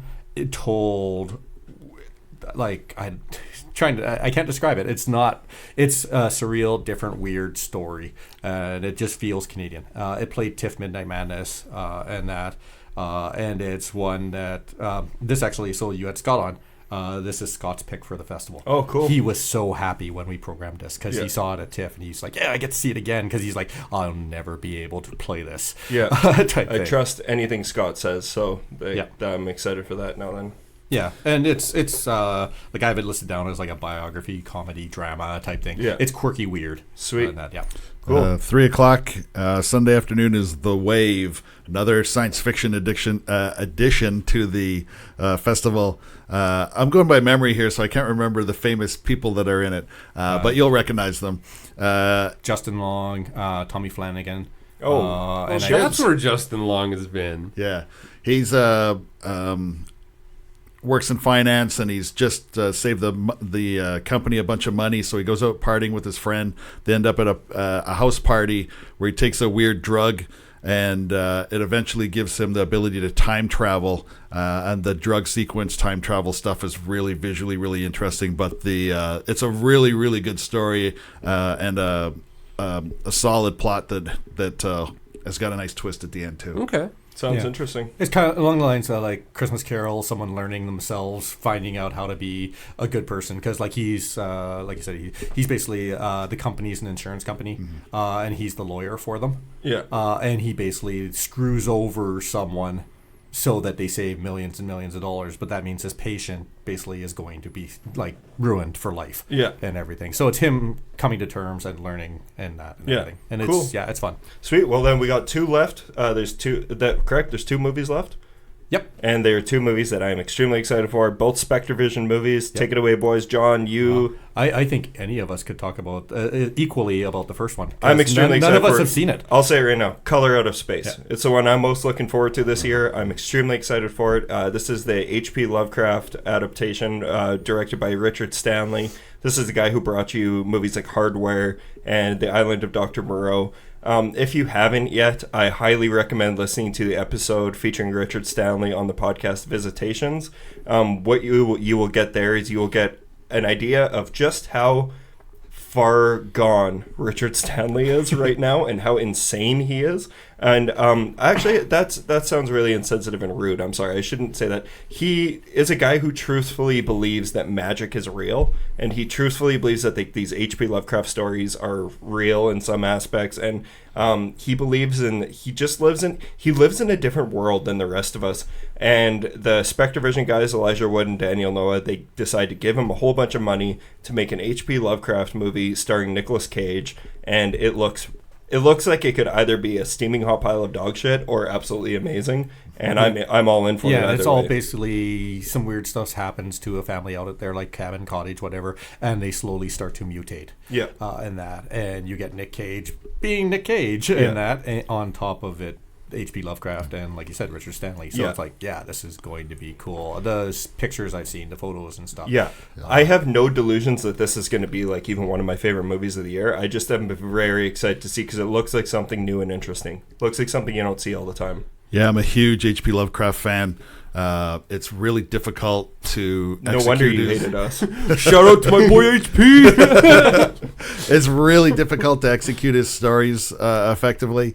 Only a handful of movies have done it well, but I have high hopes for this. And Nicolas Cage and Mandy, some of the same people involved in Mandy were involved with this, so I'm looking for a lot of gore at some point. Yeah, me too. And I'm getting vibes since you're a Lovecraft fan and like movies. You've seen From Beyond? Yes. I think that's a great Lovecraft adaptation. Like I love the practical effects in that movie. Yeah, From Beyond, Dagon, Yeah. Reanimator to some. Absolutely. Yeah. They might not be the best H.P. Lovecraft adaptation. It's just a great movie. You'll be really happy to know this is the first from Spectrovision for H.P. Lovecraft. Oh yeah. There's more coming, and that and everything. They're absolute weirdos, and I dig it. So I just once again I can't stress enough how just listen to it's a 45-minute interview of Daniel Noah and Elijah Wood talking to Richard Stanley. Just know that you're going to watch a movie directed by that guy. Like it's absolutely insane. The guy is so interesting. Yeah, and this is where like I'm pulling rank on everyone with same like with Fast Tonight. I'm already like forcing Jeff to go pick up Joe Dante and them because I want to actually watch Fast Tonight. I'm going to do the same thing with Color Out of Space. If anything's going on, I'm like, screw you all. I get to watch. Everyone else has to work. Yeah, except me. Just kidding. No, but yeah, and then going on from that, so closing out the festival, one other Spectrovision movie. Let's close this out strong, guys, and then let's move on with the show. Yeah. John, you want to take this one away? Come to Daddy, the director. One more time. What was that called? One more time. Come to Daddy. Into the mic. Closer. Come to Daddy. One more time and slower. Come to Daddy. Thank you, John. You're welcome. This one is actually he produced. One more time. Oh, God. Leave him alone. One more. No, you want to keep moving I on this. want one more. Fine. Come to Daddy. You can keep going. Thank you. So Ann Timpson, he was a producer on you just mentioned it, the bike movie that you just mentioned, Turbo Kid. Turbo Kid. Yeah, he produced. He's the producer or director, I can't remember, of Housebound. And that, and this is Elijah Wood, another young douchebag artist type guy, with one of the worst haircuts in. They any modeled movie. him after Skrillex. Yeah. That's actually Elijah Wood had sent. I listened to an interview where he apparently modeled. He's like, I want my character to look like this, and he modeled him after Skrillex. Nice. I figured they forced him to actually get his haircut like that. He looks like a moron. Yeah, but it's him returning to visit his father, who he has never hasn't seen since being a baby, and it's out of the cabin. The father is Stephen McHattie, and that, and they do not get along. Stephen McHattie's this gruff, kind of, you can tell, violent, rough, tough guy, and Elijah Wood's the exact opposite. And it's Elijah Wood trying to prove himself to him and everything, and McHattie just having really nothing to do with it. And it goes into a dark, violent place. I've got a big McHattie boner going on ever since I watched Pontypool last week again. Good, yeah. Like he is an amazing actor. Yeah. So I'm really excited for this one. So yeah, that is an incredible lineup of films. So much to look forward to. Before we close this out, let's give just a quick rundown of passes. Let's talk about. Let's do this quick so that we can move on here because people can find this out on the website. Hey, it's on our website. Yeah. So if you want to buy in advance, here's the big things for buying in advance. Check out the Broadway Theatre website. The tickets for Dante stuff, the 3-pack are there, the cartoon party are there. So the special event really stuff we have selling there. You can buy the passes through there and everything. It's hard to explain because we have memberships and you get discounts, but really you're looking at, if you're trying to go to everything, you're looking at $130, $150 somewhere in there range, and that. and everything. So I really recommend buying the membership because it lasts forever as long as you keep the little dog tag. If you're coming out to individual movies, really it's just mostly at the door and that for all the regular screenings. Those are $10 or $7 with membership. Drunken Cinema, same thing. It's still 10 and 7 on that. And yeah, it's really like if you want things in advance, definitely check out the Broadway Theater website, so broadwaytheater.ca. It has all the ticket information buying. We have all the prices and stuff on our website at skfilmfest.com and that. But they're the place where you can actually buy it. Or call them directly. If you call them, they'll sell you a ticket that way, that pass that way, and keep it for you and everything. Awesome. Yeah. Cool. All right, so you can get all of that information on the Sask podcast, on the Broadway Theater's website, or go to the Facebook event page, or just follow Saskatoon Fantastic Film Festival on all platforms. And yeah, now we can start talking about what we have been seeing. All right, so what has everyone been seeing? I think Buzi and I should probably go first to give you guys a little bit of a break because you guys have been talking a lot. Okay. Let's just get you guys to shut the fuck up for a little bit here. So Yeah, we're the fucking people who run this shit. Let us talk. Buzi, do you want to go first? Sure. I haven't really seen that much, like usual. Just a little update on information here. I'm still alive. Tanner Z hasn't killed me yet. So keep that going here. When are we going to let this die? And the only thing I've watched this week, other than what we're going to be talking about in the main feature, is I watched 2017's Haunters. Oh, the McCamey Manor one? Yeah. Very cool documentary. Have I you really, guys really both liked seen it. this? Have you guys seen Haunters, The Nope, Art haven't of the seen it. Scare? I think that's what it's called. Yeah. It's about it's basically about guys who run like extreme haunts. Yeah, I've heard you And- talk about it. Yeah, and all the shit that they have to go through and all the waiver forms and crazy stories. They like interview people who act in there. Like one guy's like a paramedic or something. He's actually seen people die, and he uses his vacation days to take the whole month of October off and work at this haunted house to scare the fuck out of people. Yeah, very interesting. It's psychotic. It's one of those movies that it's extremely interesting, but it's hard to say that you like it because you're watching just a bunch of psychopaths. Like they really are sick people. Some of them I think are genuinely just trying to get some enjoyment for people. Like the extreme ones, yes, or like The extreme ones are that's what I'm saying, are sick people. Like this Yeah. is the type of extreme haunt where like they're told like that you have to sign a waiver when you go, and it's like if this person pukes in here, I want the actress to pick up the puke and put it back in their mouth. Like that's what type of extreme haunt we're talking about. Mm-hmm. And people like they're actually, this guy is still making haunted houses, and he's got one going right now that if you make it through it, you can win $20,000. Like that's, and like no one has made it, I think, more than 2 minutes in. And it's horrifying, but it's just sick. Yeah, I don't. It's one of. It's Have very. you been through one? I have definitely not. But I'd totally do it. no way you would. Oh, Not yeah. McCamey Manor. I would try some of those extreme haunts. It sounds like fun. You guys, it's on Netflix. It's totally worth a watch, though. It's a good way to kill a couple hours, but it make you I think. kind of like when they were talking about like a lot of the, especially the smaller ones who don't do like the super extreme stuff. Yeah. When they're talking about like why they got into it and like them as children and stuff, I felt like I related to a lot of these people so much because they're just like, all of them are just searching for like new ways to like be scared or scared Yeah. people. And I don't know, there's something definitely where I felt like I was like, oh, I belong with some of these people. I get where they're Yeah. coming from. But And then there's- it's some of the crazy people where I'm like, I don't really agree with those guys. Exactly. Yeah. No, it's definitely a fascinating documentary. Yeah, that's Cool. all I've seen. That's all you've seen? Okay, I got a couple things. I just want to say I watched 47 Meters Down Uncaged again last night. Is it out? Yeah. But it's out to it's Oh, I streaming was right gonna say now. I want to buy my physical. Yeah, well, Courtney didn't. I went to it by myself in the theater, so I promised Courtney that when we were able to watch it, we'd watch it. And I'm going to be quick about this because I've already talked about it on the show, but I don't know what's crazier, the fact that Buzi and I can find people to watch these movies with us, or that these movies are made in the first place. Even though that these movies, like this movie in particular, on a second watch, like I was very, very kind to this movie the first time around when we were talking about it, because it's like I just had a good time watching it. It was a silly shark movie. This movie's fucking so stupid, but it is a total blast. But it is so dumb, and it doesn't have as much charm the second time around. It's one of those movies that's like, it's kind of, if you're going to enjoy it, you'll enjoy it the first time around because it's so stupid. But then the second time you see it, it's like, oh, you already know how dumb it gets, so it's not as great the second time. But I don't know. Even when these movies are terrible, they usually are pretty to look at. That's what I think I like so much about these shark movies. Specifically this one, like there's a lot of really cool imagery with like the underwater scenes, and I think they did a pretty killer job on the sharks, like those like blind sharks, as silly as it is, it looks cool to me, and there's some pretty funny kills in it. So it's one of those ones that I would say, wait till you can watch it streaming somewhere. But it's definitely, it's a movie to behold. Like, it's an underwater high school. Everyone's talking to each other, and it's just ridiculous. You're gonna enjoy the pool. Yeah. I'm looking forward to it.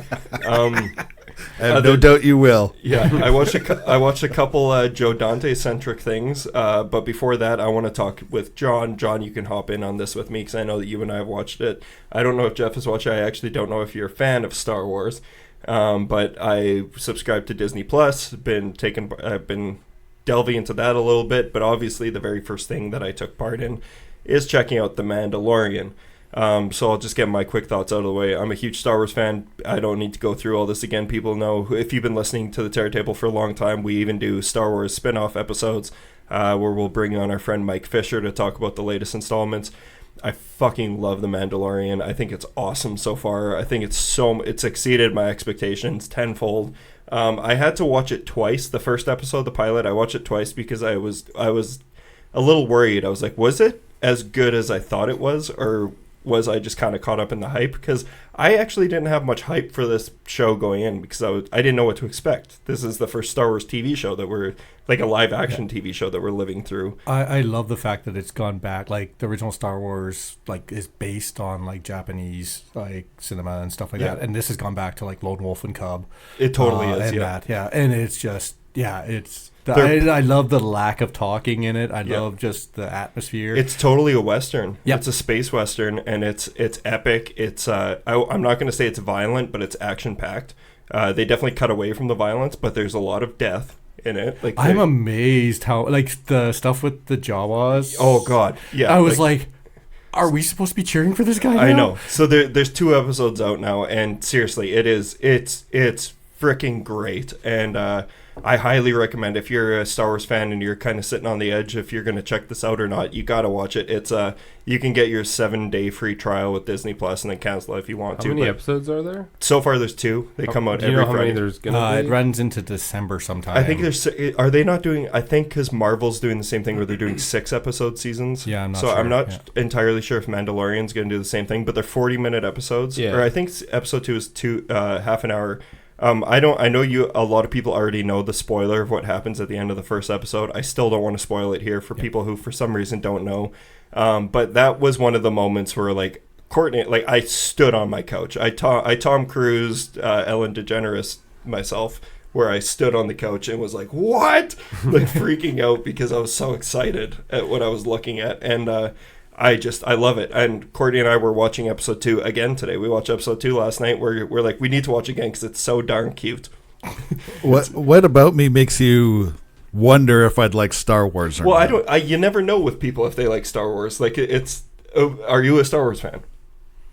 Yeah, I mean, I grew up in the 70s, so but I still have my Star Wars blanket. I had Star Wars wallpaper. Well, I saw the original movies in the theater. Yeah, yeah, and I guess you did tell me Attack of the Clones is your favorite movie of all time. But so you got to check out The Mandalorian. Elevated science fiction. Yeah. It's really great though. Is there anything else you want to add on to the Mandalorian discussion? No, you're nailed. I'm waiting till it all comes out, and then I'm going to do one fell swoop.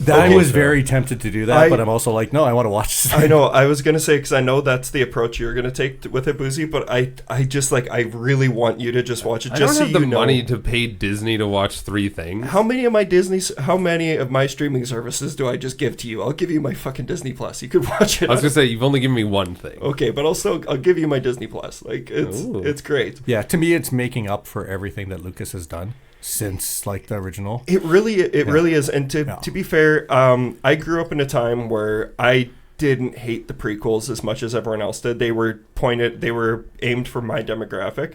That being said, I think the Attack of the Clones is, like, one of the worst fucking things to ever happen in my life, whereas The Mandalorian is one of the best things to happen in my life. Like, I do feel like this is, like I said to Courtney, I'm like, this is changing my life in a very positive way, where it's like, I love Star Wars, and I think they're doing a great job.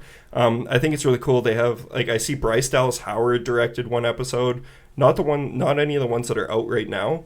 But they have some pretty interesting choices for who's going to be directing episodes. I'm just going to pull this up here, actually. Bryce Dallas Howard, Taika Waititi is doing an episode, and all of it is written by Jon Favreau. So I've cracked the case as to why The Lion King was such a gigantic piece of shit. Is Jon Favreau was focusing on The Mandalorian while he was filming that, because he is knocking it out of the park. It is so goddamn cool. It's definitely like it feels different than the original Star Wars. It feels different than all the Star Wars shows so far. It still feels like Star Wars, but Yeah. it feels almost like Blade Runner-y at times when it's like, because it's more of a Western. But that's really where like I think it's going back to the original Star Wars movie, like and its influences and everything. Like that's what I really dig about it. Yeah.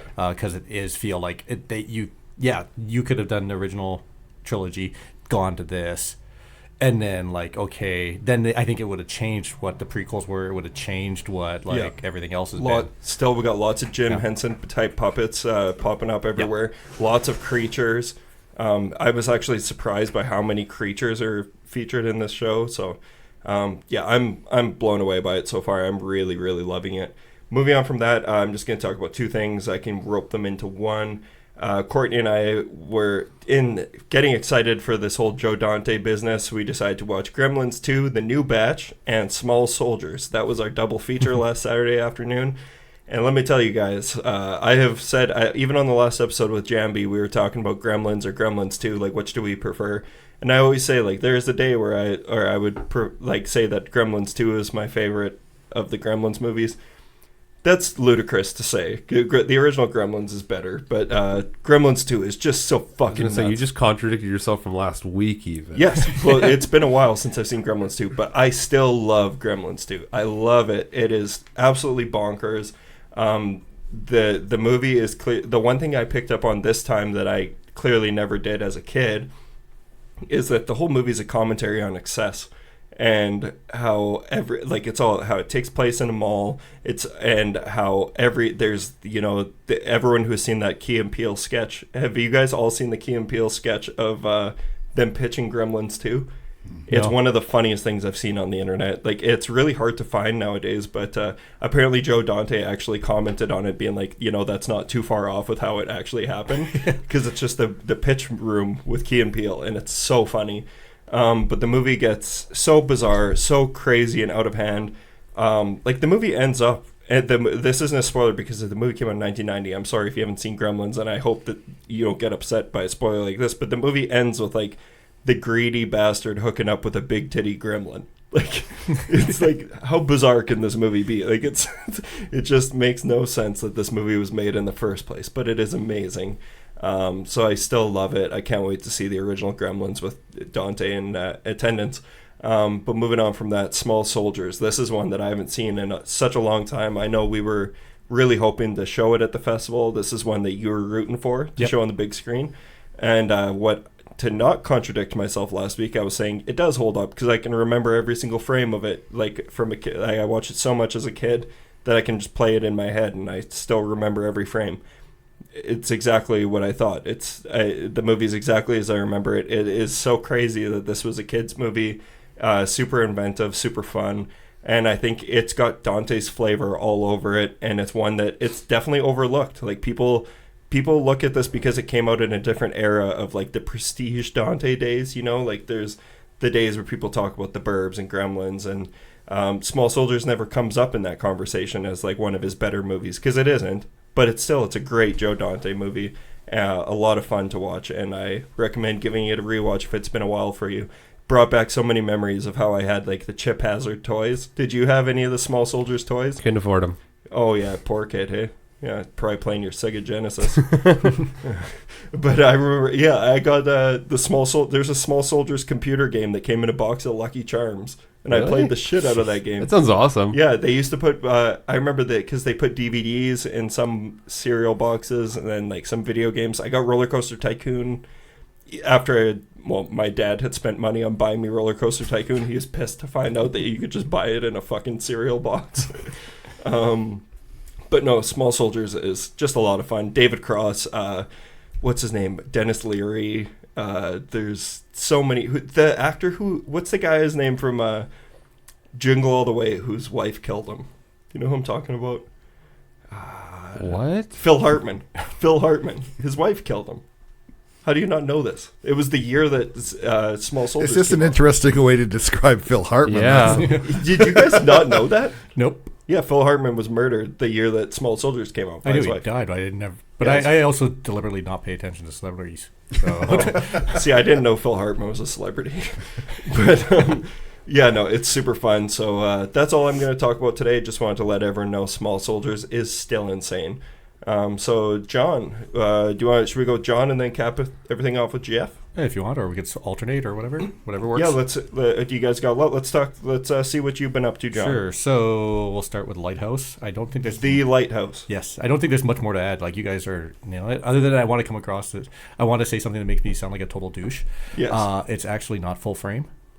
It's 1.19 by 1, and that's what silent film was actually filmed in. Okay, so he's pushing up his glasses now. Yep. That's actually very interesting. Yeah. And that's why, like, I don't want to sound like a douche doing it, but it's No, also that like is important. It was is. not filmed in the conventional aspect ratio. Yeah, it's not 4:3. It's this silent film ratio, which is just actually blows my mind even Yeah. more about the movie. Yeah. And everything. And yeah, like everything you guys said. Yeah, it's not my favorite of the year, but it's like definitely up there. Yeah. And everything, and it is. The performances are great and that. So I don't like. You guys have covered it. Yeah. So then, if we're sticking with me, then I did also want to mention Parasite.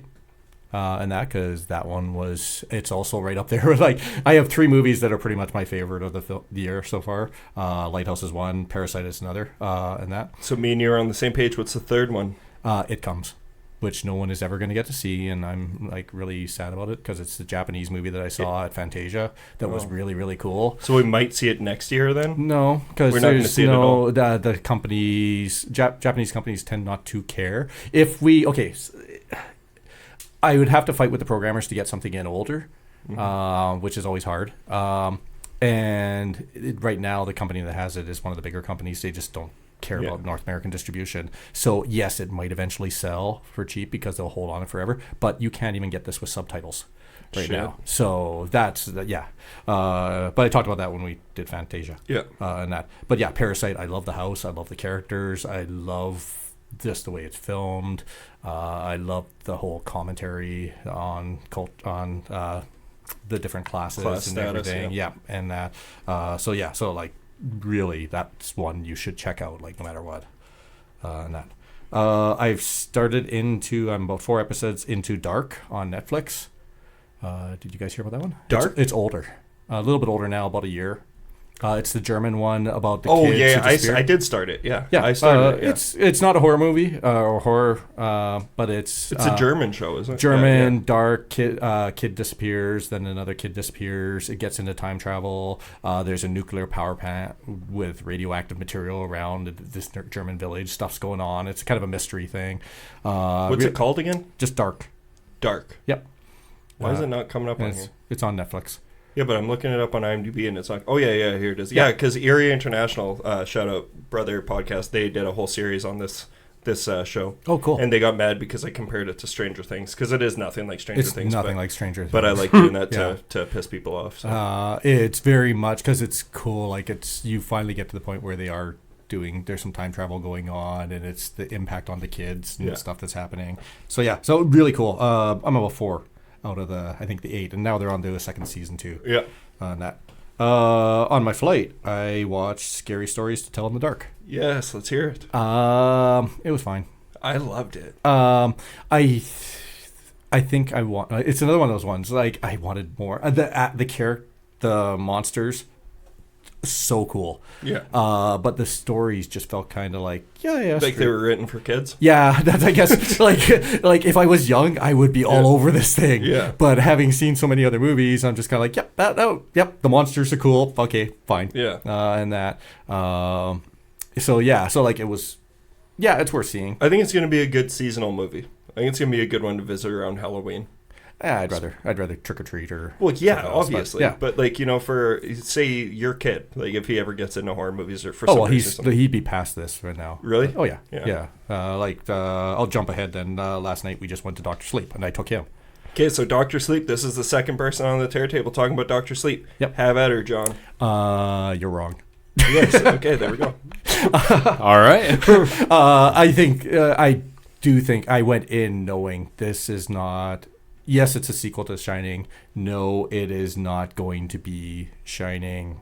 That atmosphere, that feeling. Yeah, it's not going to be good The like that. claustrophobia, being stuck, all isolation, all that kind of stuff. It's going to be superheroes battling each other almost. It'll be glass. Yeah, but in a good way. Yeah. And that I loved the mental battles they had. I thought they were done so well and so interesting, and everything, and how they traveled, and that, and just like when they went into she went into the mind, and it was the whole library, the house type thing, and trying to pull apart, and the traps that were being laid. I thought that was also cool. And then when they finally do get to the Overlook, I love that atmosphere, and that it just like I'm like, oh yeah, I'm back here, and having that music. Yeah, the music is Like there's awesome. so many. That's the thing. It's so much nostalgia. Like because Yeah. Shining, truthfully, if we're picking horror movies, that's my favorite. That's probably my favorite. Yeah. And everything, and so just seeing the typewriter again, seeing. Did it not take you out a little bit seeing other actors? Like, because obviously they had to do that, but other actors portraying Jack Nicholson that clearly didn't look like Jack Nicholson.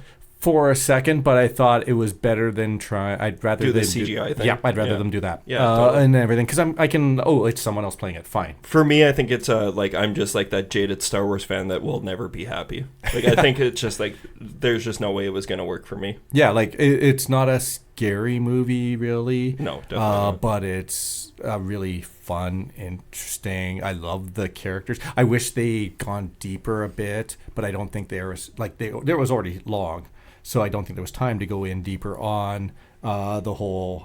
Shoot, I can't remember what their club, the bad guys, their gang is called. The dark fairies. I don't. Yeah, it's not that. We're the dark fairies. the true knot. True not, yeah. Yeah. Like I would have loved to spend a little bit more time with them. And Oh fuck! I just wanted them to kick rocks the whole time. I was Like- just like give that's me a what- Shining movie. Get out of here. no, but that's where like I'm like the older guy. He's supposedly been around since Roman times, Yeah. and things like that. Like, and what are their powers? Why? Like, because they all supposed to have Shining, and Yeah. there is this whole world out there that we didn't delve deep enough into it.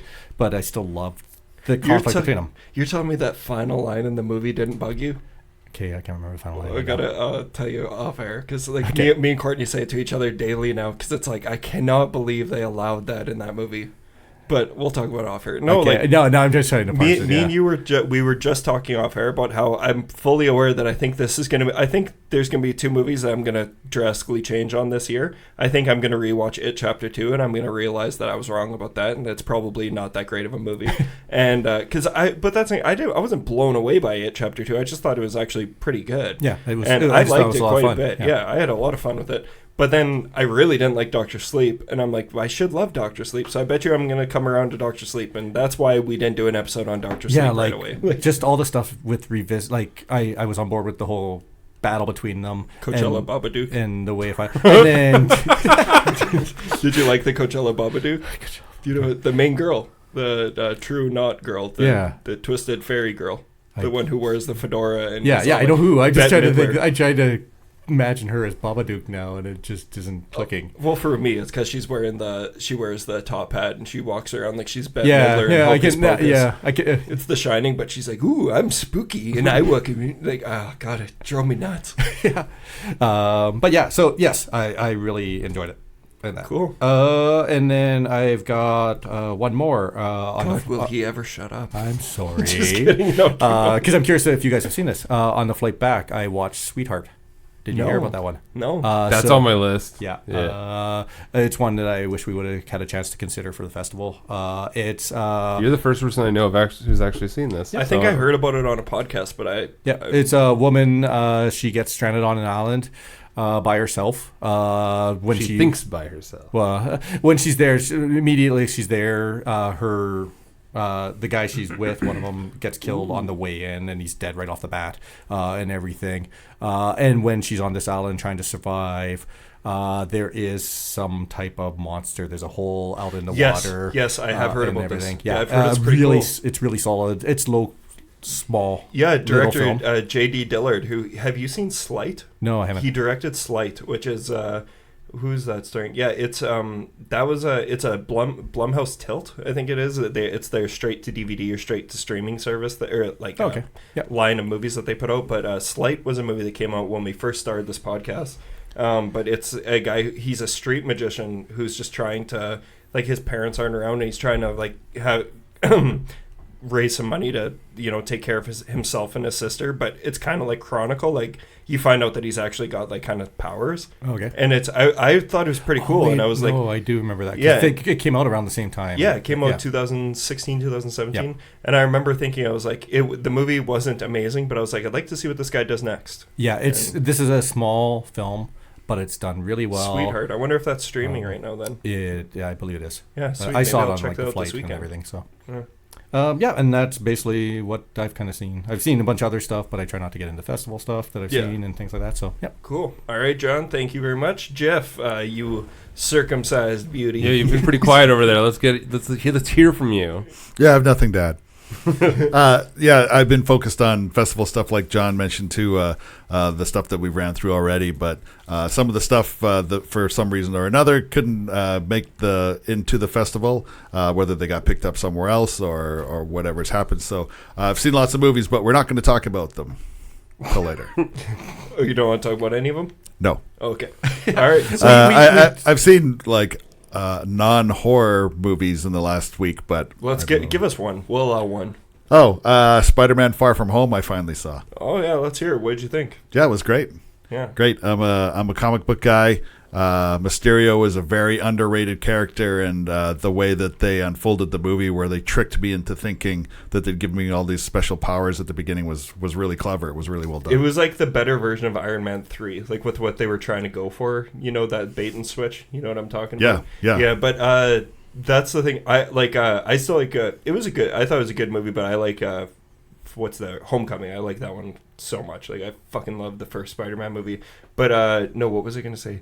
Jake Gyllenhaal is the only person who could make Mysterio cool, though. Let's be honest. Yeah, Mysterio is a cool character, but like he's so comic booky and goofy that he looked like a complete badass on screen, though. Yeah, absolutely. Yeah, he completely pulled it off, and it was the character was very true to the drawings from the comic books from the 70s, which was going to be very difficult to make that look good in the movie, but they did it. Yeah, sweet. Cool. All right. Well, let's move on to some news, but let's ask Daddy John over here to. You want to do the honors? Sure. Come to Daddy. You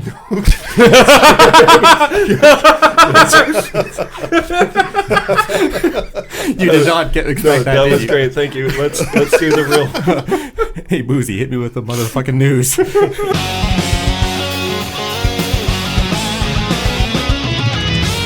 Oh, it's time for news this week. It's gonna be fairly short because we keep doing episodes so close together that but be careful. We're also gonna be yelling.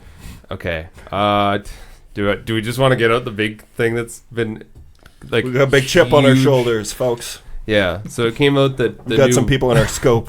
The new Black Christmas is come out. It's going to be rated PG-13, and apparently, like, the world just fucking lost their mind. Now, I want to talk about something before people turn us off here. So, this has become a problem with me so normally, I just want to address something.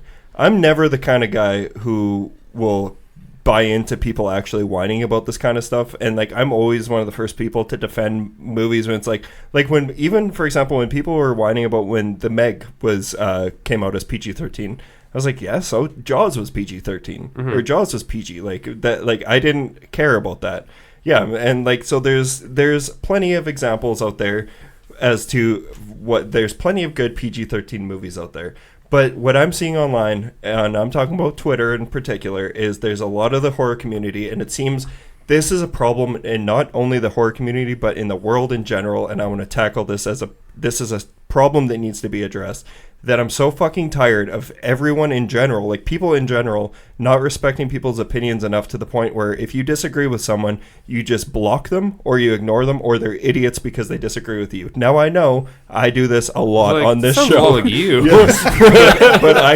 but I do it all tongue in cheek. It is all a complete joke with me. And I know that some people probably don't believe that, but it's one I can't help you if you can't. No, Mitch, you're always 100%.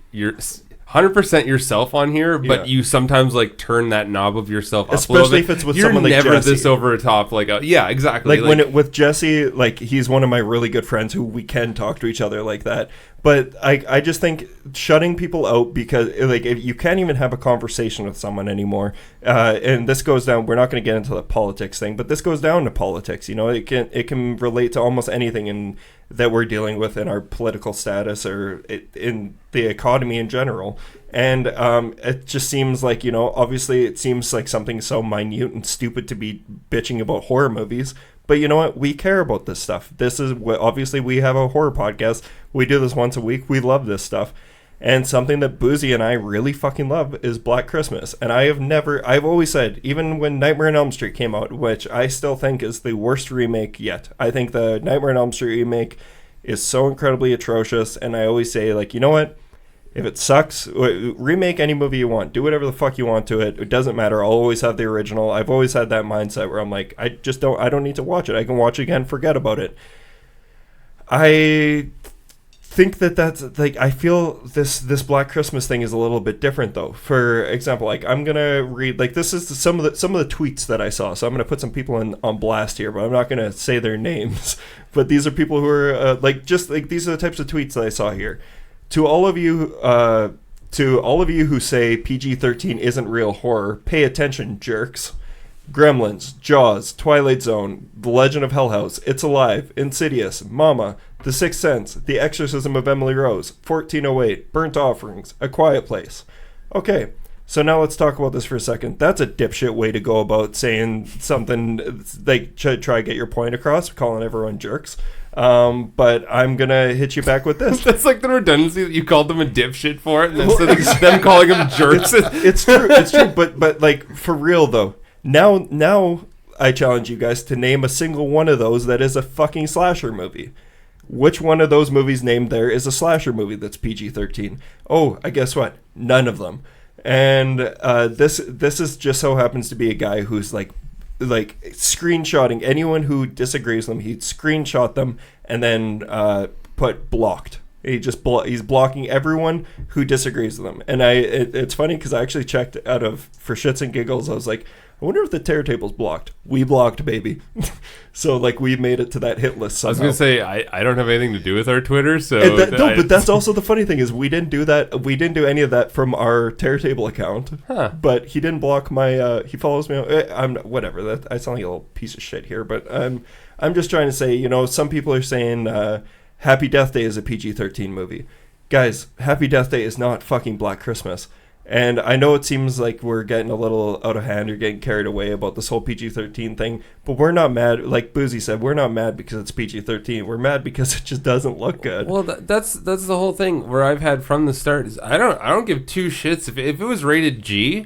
There probably would be some way around them where they could actually make a decent movie. I give no fucks about ratings. I've never been one of those people who are like, oh, it's rated this? That's really bad. That doesn't matter. It's the fact, like, are these people defending this movie after seeing the trailer? Have you seen the original? Exactly. Well, that's the part that annoys me. And that what annoys me is that people act like we are being babies because we care about this original property. And it's like, you know what, man? Like, we care about such few things in this world, and Black Christmas just so happens to be one of them that we still love, which we're showing at the Broadway Theater on December 5th, everyone. Yeah. Come on and see the original Black Christmas. But no, but the thing is, Black Christmas, to me, it is received. It's like that status. It's received that status of like Jaws and The Exorcist and like of movies that I don't want to see remade.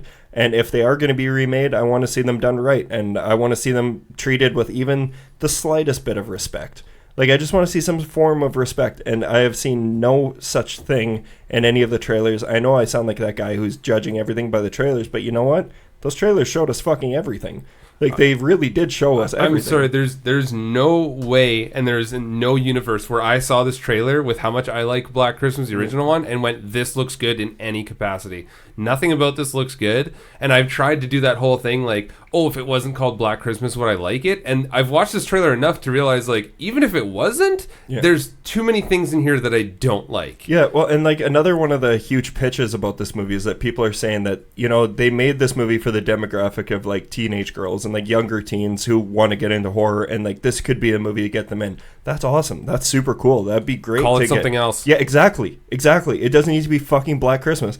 Like they have like this like neon glow on everything, and it just like there's nothing about it if they wanted to appeal to that demographic, that's totally fine. But don't use the title of a property that so many neckbeards will defend. Exactly. Like, did you expect to put this out and go like, there's gonna be no negative feedback on this? You have to be fucking insane to think that, and that's what makes me so mad about it. Because then all of a sudden, this idea is that anyone who says anything negative about Black Christmas is because of this PG-13 thing, and that I need to grow up. Well, I don't give a shit about blocked. the rate. It's inconsequential to me. Rating is inconsequential, and it's weird watching this whole thing play out where everyone's arguing about this, and then I'm in the corner going like, no, just fuck the movie. I don't care about the rating. Fuck the actual movie. I'm not gonna go see this. What about the last one, the previous remake? Yeah, I know. And exactly. So I'm actually, this is one I'm actually interested. Like, okay, me and you'll go to it. Yeah, cool. I'll come with you. Yeah, definitely. Like the fact that they are doing something different makes me actually interested. Not now, I don't think though. it's going to be good. Yeah. And that,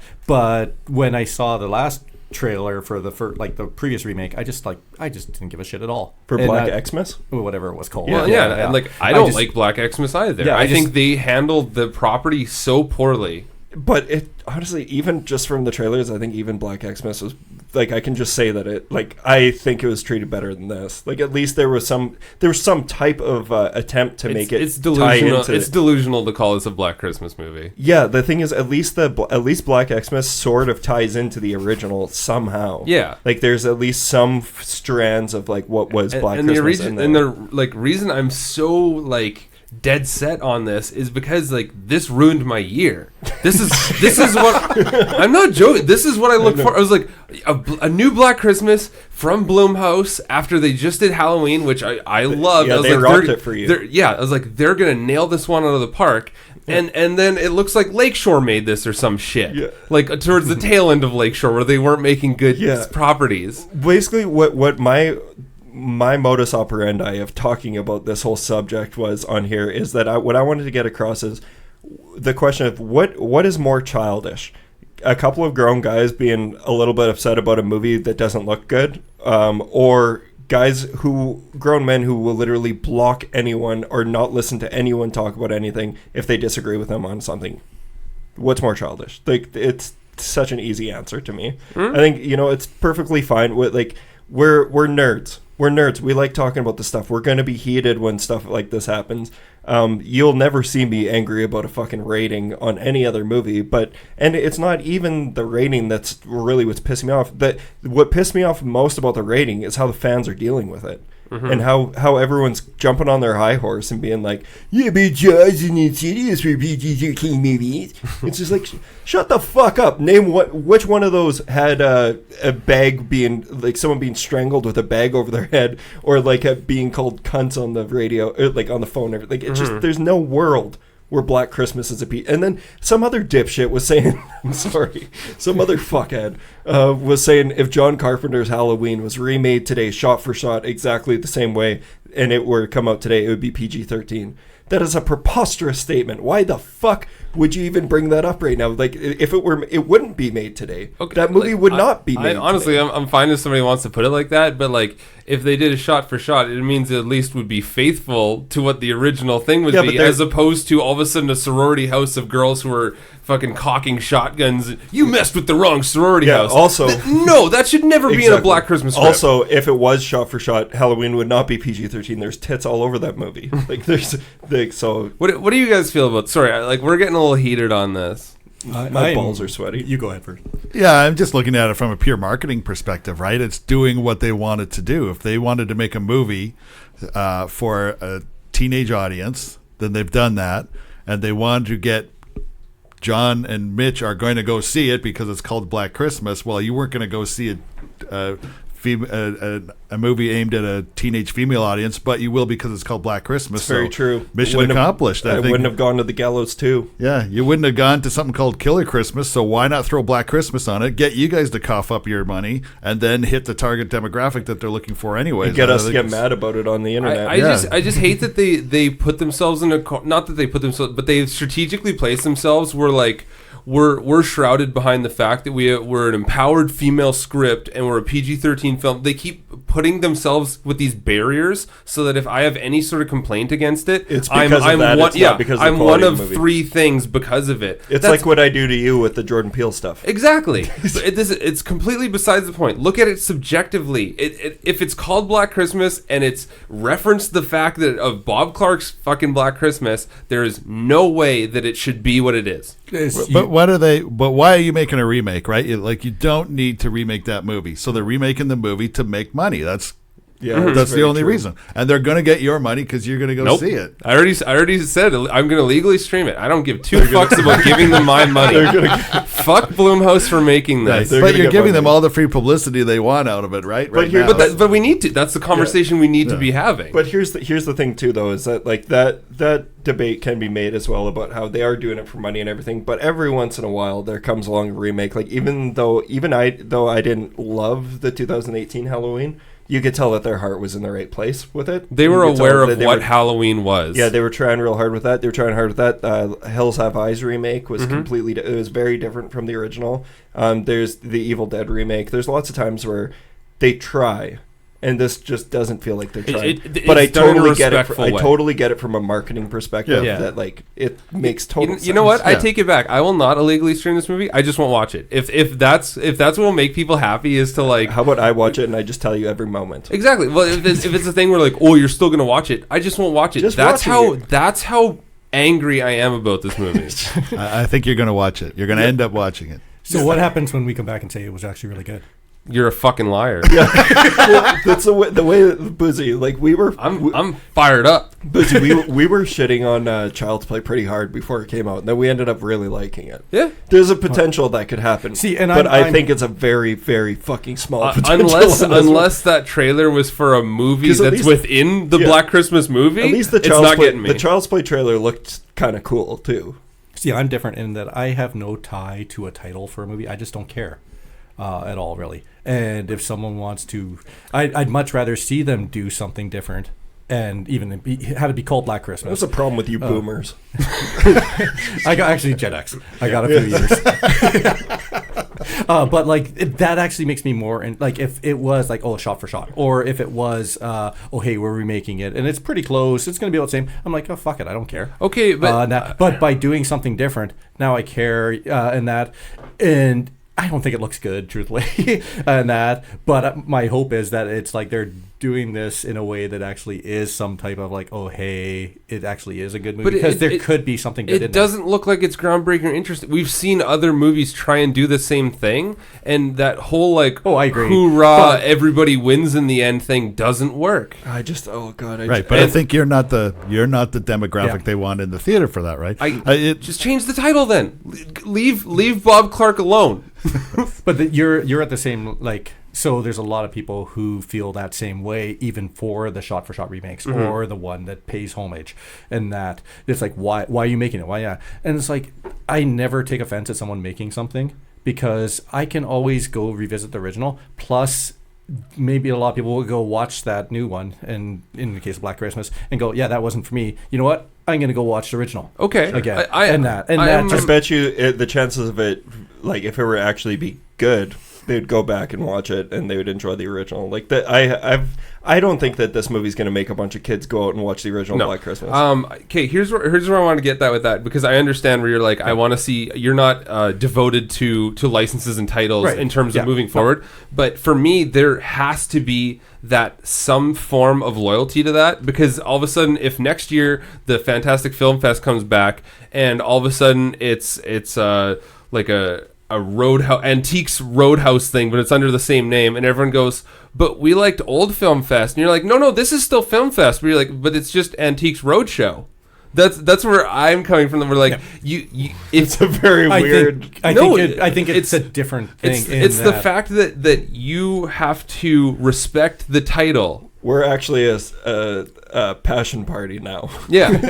No, that's right. Yeah, like it's a fucking now. Yeah, it's one of those Tupperware parties or something. Yes. But it still says Fantastic Film Fest. That's how it feels. There's nothing Black Christmas about New Black Christmas. Yeah, but that's where like really if like okay, so next year I walk away and that And Which we plan on. Yeah, thank you. Just Good. kidding. I'm going to go on holidays and just enjoy myself and relax, and, then come to the festival.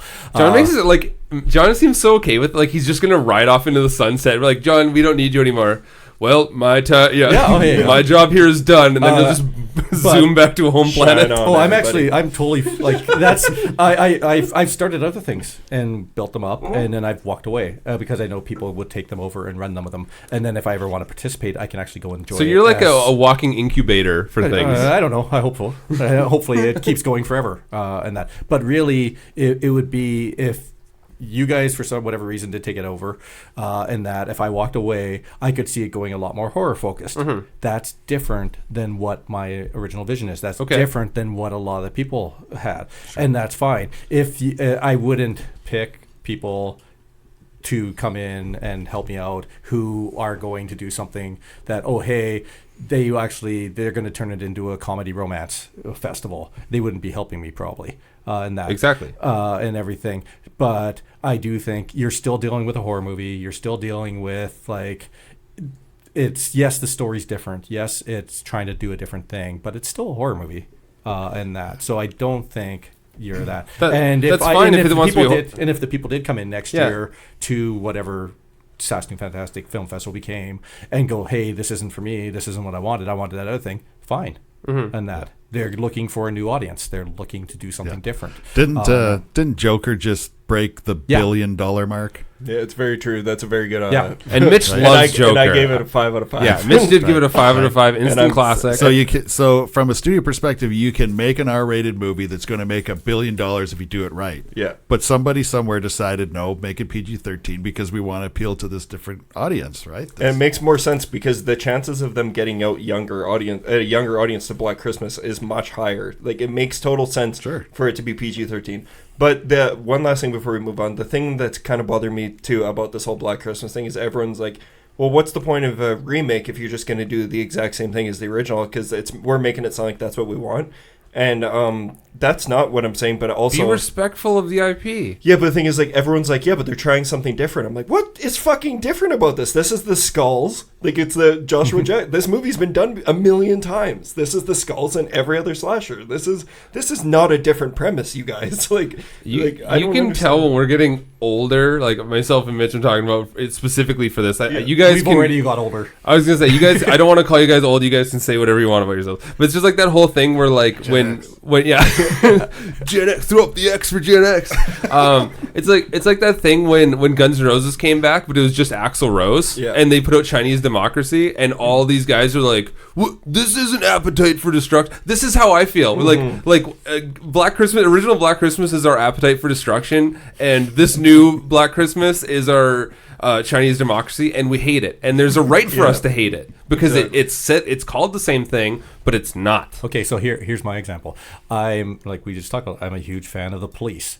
And I got to see Sting. Love the Police. The Police. Yeah. And I was a huge fan of Sting when he broke apart, like they split apart. Yeah. And he's moved so far into jazz, floaty, off crap, weird shit. That's why you're into all that Kama Sutra stuff. He's really into all that tantric sex stuff. Yeah, the tantric sex. That makes sense why you're always trying to get me into all that stuff. And I'm not offended by the fact that he wants to do something different. I don't care. Like, that's where I can just divest myself and just walk away. That's where you were okay with him doing the Jamaican accent? Did he, sir? Sting was doing a Jamaican accent for a while. Okay, but I think the difference here, though, is, like, if you went on Twitter and said anything negative about that, to have a backlash of people who, instead of going like, you don't respect his music, they're going like, you don't respect the album cover. Oh, yeah, like, but then we're talking about dicks online. Mm-hmm. When we're talking about the movie, that's like, I totally agree with you, with Mitch, and that. But really, when we're talking about a movie, it's just a movie. For me, it's not just a movie. I know. It's something you love. You're passionate about. The thing is, normally I 100% agree with you, and that's what I'm saying. Is like, this is the 1% time where it's like Black Christmas is one of the last ones I have left. Yeah, like it's one of the last ones that I actually truly care about, and like because like even Nightmare on Elm Street, they can keep making like that Nightmare on Elm Street remake was fucking awful. They are going to make more Nightmare on Elm Street sequels or remakes, and I'm going to go watch all of them. And the chances chances of them being better than the original? Not ever. Will anything ever top the original? But I'm still gonna go see them. But to me, this just look even at the Thing prequel. It's like if we Smash didn't Mouth love came the out new and did a reggae album. Yeah, we didn't like the Thing prequel obviously as much as the original. That's It's crazy not- to think that, but it's but not it that was. bad. But it's still aware that it's a Thing movie. Yeah. You don't get to just call something whatever the fuck you want and then hope that this audience comes for it. Yeah, Right. I think. But that was a remake. Right? Yeah, exactly. Prequel. The thing was No, it's a prequel. that's a remake. John Yeah. Carpenter's The Thing is a remake. Yeah. I think I figured out the difference. I don't feel the need to see everything. You Sure. guys want to see all the Wow, horror movies. nice brag. Well, no, I just don't care. I just don't give a shit. Like, if a movie's not good, even Talk if it's shit. in See me horror, on Twitter. Like, no, I think it's cool. And Or you might like, not see me because I might be blocked. I think it's cool to want to see everything and do that. Mm-hmm. I just don't have the time and the energy, and I'd rather cherry pick the stuff I want to see. Yeah, we're and losers. and We I'll see just everything. I'll just walk away from, you know what, like I truthfully I am in this mood of like I have this feeling it's this big practical joke with Black Christmas, and that's why I want to go see it. But I know I'm going to be totally wrong, but I just have this hope. I just feel like there's certain properties that, like, if you try and do something with them, it awakens these cave trolls who love that property, and we come out smelling like Cheetos and Mountain Dew, That's exactly and we're it. angry. Yep. I'm fully I fully admit that I am a complete idiot for caring this much about this. Like I fully admit that. But it comes from a place of passion. We're not Exactly. mad because of a No. rating. Is And what I we're think- getting and I at think at the end of the I day. think they're dicks for like blocking people and like why just who cares? Like, yeah, like, I just yeah. think that like the whole everyone thinking that they got everything figured out so much better than everyone else, and that everyone is spoiled and wrong and stupid for having this opinion. I just think it's ridiculous. So Yeah, that's- I think we said enough on yeah. this. Moving on. Do you have any other Nope. news? Because I just want to once again address Disney Plus and whiners. So this is more whining, but I don't know if you guys saw this, but Disney Plus, I follow this thing on Facebook called No Film School. Hey, do you guys know what that is? Yep. It's a great account for anyone who's interested in filmmaking. But they basically posted last night saying that Disney Plus is receiving some backlash for, obviously they've had some problems with bugs, and everyone knew that was going to happen when the entire world is trying to get onto this new streaming service. It's not going to run entirely smooth. But this is a direct quote from the article. Based on a tip from a reader, Gizmodo learned that searching the term bitch on the platform not only returns multiple women-led titles, but also a National Geographic documentary about Princess Diana. What? So they're putting people, the Disney Plus creators, on blast for saying that they programmed for when someone types. So first of all, I want to know who was the person who decided I'm going to type in bitch, and like They it made are probably pulling from some database, and it it's made not them. news. But Yeah. it's fucking ridiculous. And I'm like, do you think that there's someone actually behind the scenes at Disney being like, hee hee? I think there's someone at Disney who really hates Princess Diana. Yeah, but the thing is, you know what? Me and Courtney got it. We fell down a rabbit hole talking about this last night. We're like, you know what? Disney is like the world's biggest superpower at this point. It controls everything.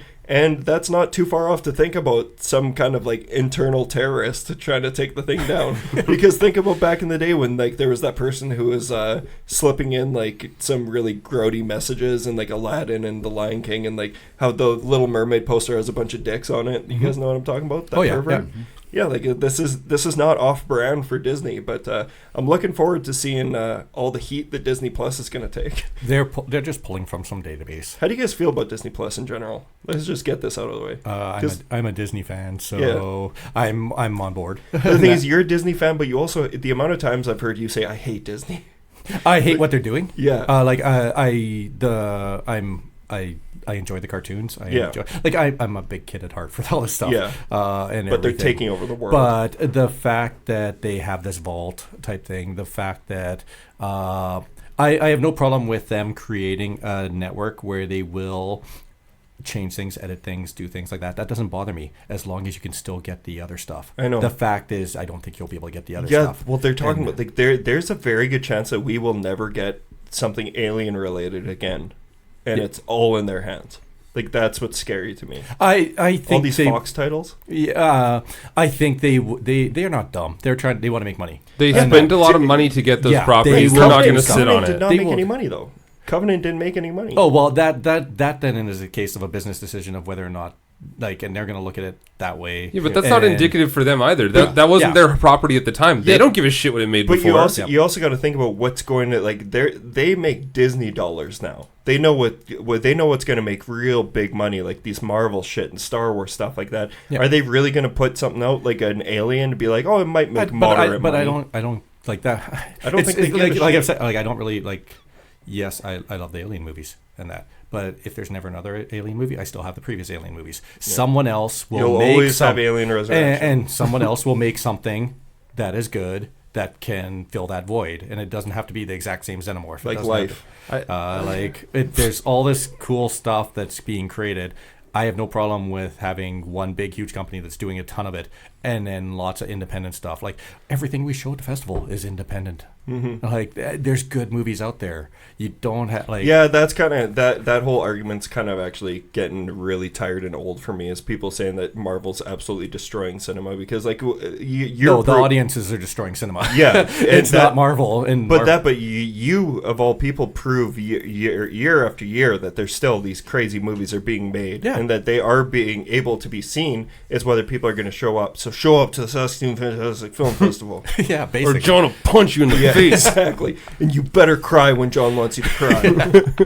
He's just like standing beside you with a clenched fist. Is that really sad? Yeah. No, I think the thing about that, though, is we are going to see more of that. We're going to see more Predator. We're going to see more Alien, because Disney's setting themselves up to be like a Netflix, and they've taken the basic groundwork of Netflix is done, and they're going to make it bigger. So they need to pad out their catalogs, not with just old stuff, but newer stuff too, which means that they're going to need that horror section. They're going to need that sci-fi stuff. So we're going to see a ton of stuff come out from Disney, because they own all these titles that aren't what you'd classically consider Disney. Yeah. So it's going to be really interesting when you see a header before an Alien movie where, like, the Xenomorph has, like, little mouse ears on. But I don't think you'll ever get that. I think you'll get them doing stuff like not New Line. Shit, what's the other company? The one with the Pegasus. That's Disney. Oh, TriStar. The other company. They have other companies that can make. Yeah, they movies. own everything. Yeah, they'll just make it under that other brand, and it won't be on Disney Plus. It'll be on Netflix. It'll be somewhere else, and they'll still See, I figure that they're bogarting everything that they have, and will not let that go. Oh, that's my problem with them. The ones like they do that with the large properties. Yeah, like if we now want to show Alien, Big Trouble in Little China. That's another example. Mm-hmm. If we want to show Big Trouble in Little China, we can't. And that because it's going to be really interesting to see how the market changes for that sort of stuff, especially with Star Wars now, because of how tight of a grasp they have on that. You're going to see the differences in what they do with Star Wars. But have you ever seen a Star Wars screening other than like once every long time at some place really big? There aren't. That's all. Star Wars has always been protected. It's never been something that, oh, hey, you don't think that like Broadway or Roxy wouldn't want to do, hey, we'll do a Star Wars night? Oh, for sure. They've never done it. Yeah, and I don't mean in terms of like screenings. I mean what they do with that actual property. What comes out from it. Actually, even looking at the Mandalorian, you're going to see a lot more stuff like that. That's actually, you brought up a good point that I actually haven't thought about. Is that this is the Mandalorian is really, like, I could be wrong about this, but this is like one of the first things that we're seeing where that was entirely made under the Disney. Like where Disney owned Star Wars when they were making it, and they fucking killed it. Like it's badass. Yeah, like that's what I mean. But they're gonna use that property as much as they possibly can. Yeah. We might get another Clone Wars kind of cartoon show, because like that original show did so well. They're gonna do another version of that. They know that's gonna work. Absolutely. Cool. Do you guys want to get on to the main feature?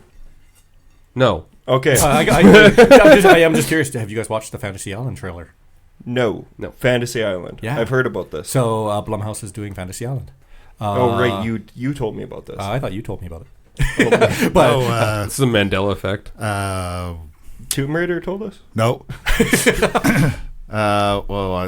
His name escapes me. But we watched some talk at the Entertainment Michael Expo. Rooker. Yeah, Michael He Rooker. told us about it. Yeah, because he's in it, isn't he? Yeah, Michael Rooker's in it. Yeah. Holy shit, I didn't know. Yeah, so the trailer. Yeah, our good friend Michael Rooker. Yeah, they're remaking Fantasy Island as a Blumhouse movie, and I've always loved the old TV series for those horror episodes and everything, and this is a straight up horror. Well, prepare to get angry when it's PG-13.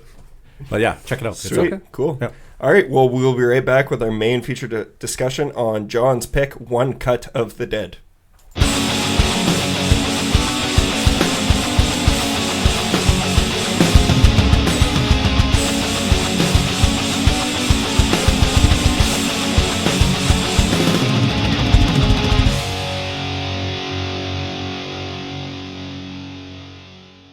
And welcome to our main feature presentation, in which we will be talking about John Allison's pick of the week, One Cut of the Dead. I'm going to let you take this thing right from the beginning. Okay, I need to know, are we starting with spoilers? No, how are we doing this? Let's do. Okay, so I think this is going to be a brief main feature, because even when we were talking, we'll see how it goes. But I can give the basic synopsis. Yeah, we're not going to. Let's do a spoiler warning though, because a lot of people haven't seen this. You are now able to see it on Shudder everywhere. It is available on Shudder. So yeah. And you can also rent it on iTunes. You can pretty much rent it anywhere. PlayStation Network has it. So I'll give everyone the non-spoiler synopsis, and then we can, right after that, I think we have to jump into spoilers. Have at her, Daddy. Okay, so the non-spoiler is there's a film crew that's filming a zombie movie. They break from the filming to be a one-cut filming of zombies attacking a zombie movie being made. Yes. Is the basic synopsis. And it's just what it is and everything. Now we should go into spoilers right off the bat, because I don't think you can talk about this movie without spoilers. No, let's get our general ideas. Yeah. Let's just do a quick rundown of what everyone thought of it, and then we can move on to talking openly about it, because this is generally where people are going to be like, is this going to be something I'm going to want to watch, or should I just stick around and listen to them talk about it? I want to let us all go around the table, give our general thoughts on the movie, what we thought of it, and go from there. John, you want to go first? I think you like this movie. Thought-wise, the first time I watched this, so I've now seen it twice because I watched it again last night. The first time I watched this was on a flight. I was glad I was tired, because I was too tired to turn it off. The first half hour is painful. It is hard to watch. It is not good. After that, it really picked up for me, and I really, really dug this movie overall. I think it has a lot of fun. It is a lot of in filmmaking type stuff going on, but I think it also has a bunch of kind of the family relationship of the director, his daughter, his wife. They all get drawn into this, making this movie and everything. And I think there's a lot of little fun bits and pieces in there, and that. So yeah, if we were considering this for the festival last year and everything, and it just didn't work out, and I was just watching it for the festival, and I'm like, no, there's no way in hell. And okay, I should just move my finger and turn it off. And it just, didn't. And by the end, I'm like, this is one of my favorite movies from last year. Yeah. And that, so that kind of sums up my thoughts on it without going deeper. Cool. Should we just keep going around like this? Sure. All right. I've been holding off on watching this one because it received a lot of praise online. This is one that, especially last year, people were saying if you are able, because obviously a lot of people saw it at film festivals last year, and then a lot of people saw it on airplanes like you did. And it's one of those movies that I was holding off on. I was waiting to see it, and then it was finally available on Amazon Prime for a short moment. Do you remember hearing about this? Yeah, basically what happened there was been a British distributor for a while that had it. They were actually the company we were talking with, and then someone basically about last year or so posted it up and put it up for it on Amazon Prime. And Amazon Prime never caught it right away, and that, so it was basically news. News went around, I'm friends with a bunch of film people and stuff like that, and I saw the emails being messaging on Facebook of, hey dude, this is here, being passed to that distributor and everything. And yeah, they shut it down really quick. But yeah, it got out there basically pirated by someone on Amazon Prime. Exactly. Yeah, so it got put up on Amazon Prime, so a lot of people saw it there, but a lot of people were able to rip it, and then so it just got pirated to no end. So I had managed to, eventually it got added to Shudder, but I had wanted to save it because this is a movie that came up in right when you and I were, when you became friends with the Terror Table, this is one that came up that we started talking about, decided that when we do eventually do it, you're going to come on to talk about it, so I've been holding off. It's been on Shudder for a couple months now. I finally watched it 2 nights ago. And like you said, the first half an hour of this movie is a complete fucking slog. It is a nightmare. But the thing is, I think it's obviously meant to be that way. Yes. It's clearly like choppy, and it's showing it. So this is a movie that I highly recommend for anyone who's interested in filmmaking and like the process behind anything creative, especially in this visual medium. But particularly this movie it won me over big time. I thought this movie was awesome. Like, it's a super good movie. Like, I thought it was fucking hilarious. It's definitely, I think, leans more towards comedy than horror. Oh, it's straight up. It's not. This is Even not a horror film. The score is hilarious. Like, it's very lighthearted and everything. But it definitely has that the Japanese sensibilities that you come to know in like these types of movies. Like, it's got that vibe to it. But once it starts picking up, it essentially turns into Bowfinger, but the horror movie. Do you remember Bowfinger? Have you guys seen Bowfinger with Steve Martin and Eddie Murphy? I haven't watched it. Oh god, I loved it as a kid. But it's a movie about them making a movie illegally on like the Paramount lot, and like that's like what generally what this movie's about. And like there's also little hints of a movie Buzi and I talked about on here is Ghost Watch. There's some themes in there, but I thought, like, especially after, I think it's around the 36-minute mark, like, when you finally get to know the characters and you're introduced to all these characters, there's all these, like, hilarious antics that they're set up with, and there was a couple moments I was actually laughing out loud, and then, it just, bottom line, it won me over in the end. I think that the hype is a little outrageous. I think people are, like, there's some people saying, like, this is one of the best horror movies of the last 10 years. I'm like, I wouldn't go that far, but it's a really quirky, fun movie. There's no way around it. It's a really fun movie for me, and I definitely would recommend it to anyone who has a Shudder account and anyone who has absolutely any interest in the process of filmmaking. Jeff, thoughts on this movie? Yeah. When I hear buzz about movies, I try to avoid reading about them. So I like to go into the theater blind or into the viewing blind. So no trailers, no reviews, anything like that. So John had told me the beginning of this movie is terrible on purpose, which always seems like a bit of a cop-out. It's like saying, oh, Oculus is great, you just don't get it. Fuck you. So, but John was persistent in saying the front of the movie is not good. It's like that on purpose. You got to dedicate to it, and you got to get through it. So, as I watch the first 37 minutes, I'm already angry because it sucks, and you're making me watch through it. So, it won me over big time and double points because not only did it win me over, but I was already in a bad mood halfway through it for watching the first part, and it still won me over. So it's a great movie, but you gotta just let it unfold and give it time to develop. Totally. Oh god, everybody just turns and looks at me. Boozy. I didn't hate this movie. It wasn't the best thing I've ever seen. It's totally in the middle for me. I just want to say that like the big thing that I saw or felt watching the entire movie is it's super endearing.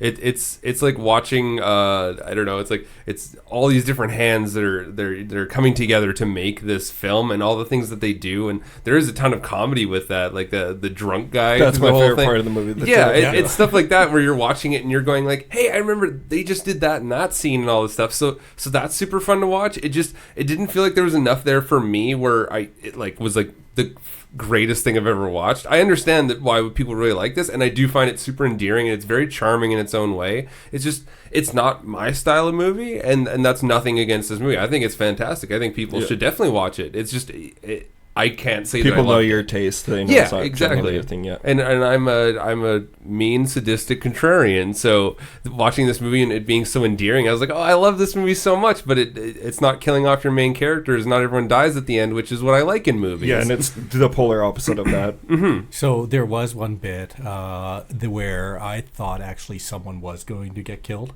in it. Mm-hmm. In that, so we're a little bit of spoiler in that right now, but just because of the way it kind of plays. We can just go into spoilers right now if you want. Okay, because like that whole so at one point there's if we're going to spoilers, now's yeah, your time to check out.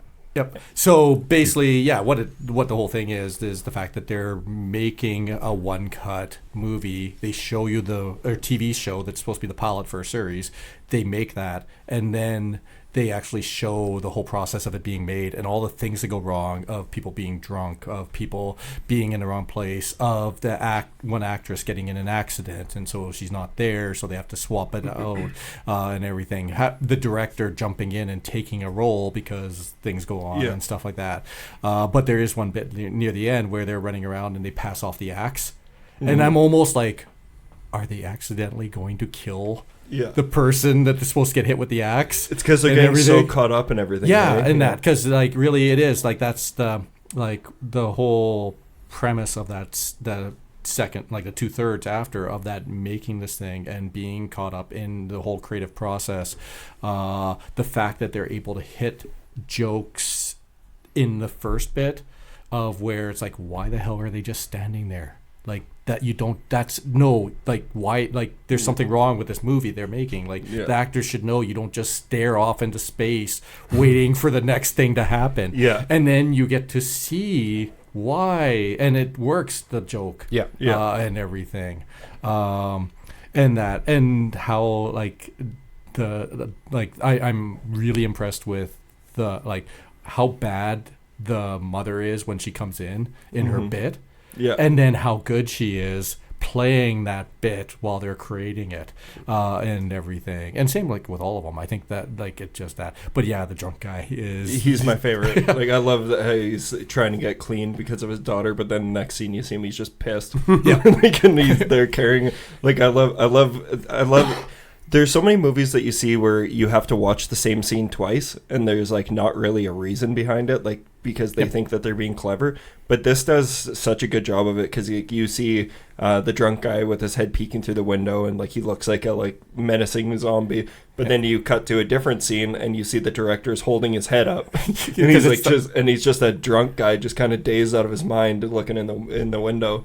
That's like, I feel like where this movie excels, and especially it's the score and like the kinetic energy of how bonkers this movie gets is just like, it's just so hard to not have fun watching it. I think this is a movie that would be really, it's a damn shame you couldn't get it for the festival, because this would be a really fun festival movie. Yeah, because at a festival also, or like maybe even in theater, people are less likely to walk out.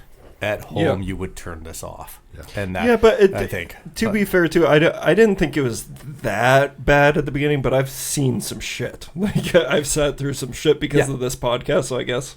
But that's where that's always been like my attitude is I don't have enough time for everything. Yeah, so, like, I guess if something's bad, people, why would I bother? Yeah, there are people who turn them off. Yeah. I would have turned this off. I turn movies off all the time, especially with Netflix. When you're like, 2 minutes didn't get my attention. You turn Oculus off? No, I went to the theater for that one. Oh, yeah. Same with the book. If I've started a book and it's just not grabbed my attention, I'll just quit it and go on to something else. So this is one I would have turned off, but I'm very glad. But you can't fault yourself for that. There is so much out there that's constantly in your face. It's hard to go like, I'm going to give this one thing my time if it's not giving you any sort of redeeming thing right away. Because I was angry watching the first like half. I was like, I hate this, and it's like, I'm glad that you prefaced that as like, get through that. That's where I'm torn on this, because I don't want to preface that to people. Like I hate. It's unfortunate. I don't like spoilers, but I also wanted you to make it through the movie. Yeah. So I'm also like, no, you have to just have patience and that. Where I'd much rather like, no, just go in blind and like, hey. Yeah, but like, I mean, I had a good time because I when I finished watching the movie, I was smiling because when they did that last shot of the human pyramid and everybody's in like their zombie makeup and stuff, that was such a nice scene. And you can see they're all grinning. The fact that it's kind of like that we did it thing, and how they managed to tie everything together really well. Like with the drunk guy, the fact that he had a picture of his daughter, which then got the director to put a picture of his daughter in and why he was doing some of the stuff and everything, and then the daughter finding it and now falling back into like, oh, I do care about my dad and stuff. The movie has a buttload of heart. Oh, I know, that's like the best part. And then you are practically cheering when they're like building this like pyramid out of people to do a scene in the movie. And you know, it'd be a good double feature with a movie like this is American Movie. Have you seen American Movie? I haven't seen it, but I definitely want to. Have you seen American Movie? Oh yeah, I've seen American Movie. That'd be a good double feature. Like, and if you haven't seen American Movie, Buzi, you have to watch it. Which American Pie is that? Oh, this will be your least favorite of the American Pie movies. Oh, watch all the American Pies. Don't get us wrong. Exactly. No, because I told them American Wedding is one of the most depressing movies I've ever seen. No, American Reunion was. Reunion. Sorry, Reunion was depressing. Yeah, Buzi's our resident American Pie professional. I thought that I heard that this was that the movie was actually like a workshop for directors and actors, and this was like the final product of that. Is there any Really? truth to that? Yeah. I know nothing. It's about a $20,000 movie. Yeah. It's Which not is a- like yeah, micro. which is micro in that. That's Well, a quarter actually, of what Wolf Hall. I'd heard, and I don't know if this is true, is that actually a lot of people in the movie paid actually Oh. to participate in the workshop, I read that. Yeah. so that a lot of it was even a lower budget because people actually paid to be in it. And this was the final result of the workshop. That's genius. Yeah. That's pretty awesome. But yeah, like I don't think it's a really in-depth movie. No. I just think it wears its heart on its sleeve. It's really a lot of fun. It's really smart with how everything and what caused all the issues in the beginning. I even love you have the not the producer but the owner of the TV station and stuff like that watching this thing being made, and you can just tell she doesn't give a shit at all. Yeah. And she's like playing on her phone while it's being made. Oh yeah. Oh cool, they're at that point. Yeah, type thing and stuff, and like everything that just feels like this is everything that happens in in that industry in Totally. the movie and in the creative process. And you got to give him mad credit for it's essentially a zombie movie that feels nothing like any other zombie movie you've seen. Yeah. And honestly, any other movie in general. Like I know I referenced Bowfinger, but it's so different from Bowfinger. But it's just it's a really cool idea. It's a really fresh idea, and it shows that there's still some fun to be had with the zombie subgenre. Yeah, it's just you got to figure out something different to do. If you try to do the same thing as everyone else, Absolutely. why bother? Yeah. Cool. Does everyone feel like we kind of tackled everything? Do we got more to say about One Cut of the Dead? It's hard to talk a lot about this because it's weird. It's like there's a lot of story, but at the same time there's not. And a lot of the stuff that you want to talk about in this movie is visual gags almost. Yeah. That's the hardest part is the story is so basic. It's all the visual stuff you're seeing where it's hard to explain. This is really interesting to watch because you're watching how they did a scene that you just watched. You know, it's like, how much can I talk about that? And people be like, oh, that's interesting or not interesting. Well, and I love the whole, so one of the gags in it is this whole self-defense thing and shouting palm. Palm, yeah. And that. Palm. And the fact Whoa, how did you do that? yeah. And that's the thing. I think it's so, even though the first 35 minutes are painful, it's still actually, when you look at it, what they actually did is they did a one-take 35-minute shot of making something painful to watch. Yeah. It's That's still impressive. actually impressive. It's still impressive. Yeah, and that's where coming back after the fact, you're able to watching it the second time. It was really I found interesting because I knew what was going on, and that. So then I was kind of watching for all these things that kind of can I even tell what was going on? What? Oh yeah, that bang. I know what that bang is. That bang is the guy being thrown against the door because he's hammered out of his skull and he can't move. And things. So And I like how he's that- working the guy's head and arm. And yeah, or when you have the one the camera operator who won't let the other person use the camera, but he has a bad back, and then at one point in the first part, the camera is lying on the ground for a minute, and it's well, why the hell is it lying on the ground? It's because he got hurt and they can't get up, and finally they let the young girl take over as being the camera person, and then it gets even a different type of feel to it, and that when in the making, and it explains why it felt different near the end. And I read that the first 37-minute single take is a single take. Yeah. It took 2 days to get that right, to get the Wow. 37 minutes. Yeah.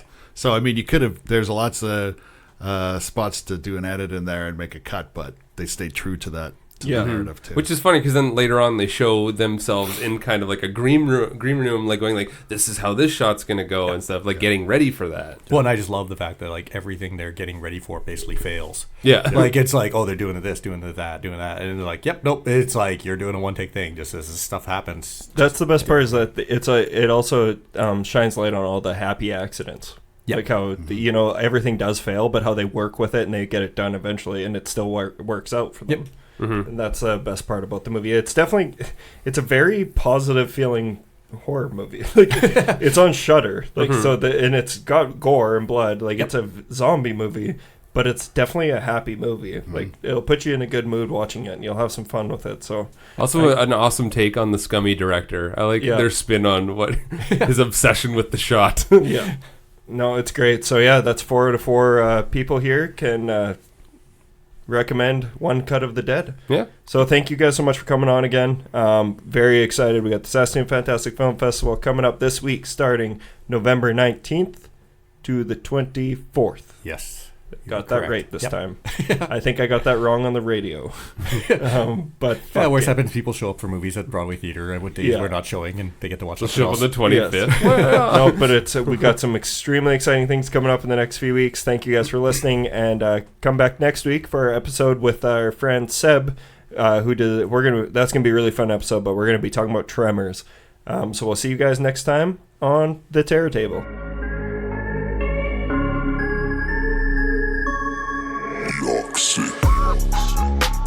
Butt Boy. Butt Boy. Oh yeah, I've seen Butt Boy. About someone who starts putting things up his butt. Oh yeah, I've seen Butt Boy. Butt Boy. Butt Boy. Butt Boy. Butt Boy. About someone who starts putting things up his butt. Oh yeah, I've seen Butt Boy. Oh, you've seen Butt Boy. Oh yeah, I've seen Butt Boy. Butt Boy. Butt Boy.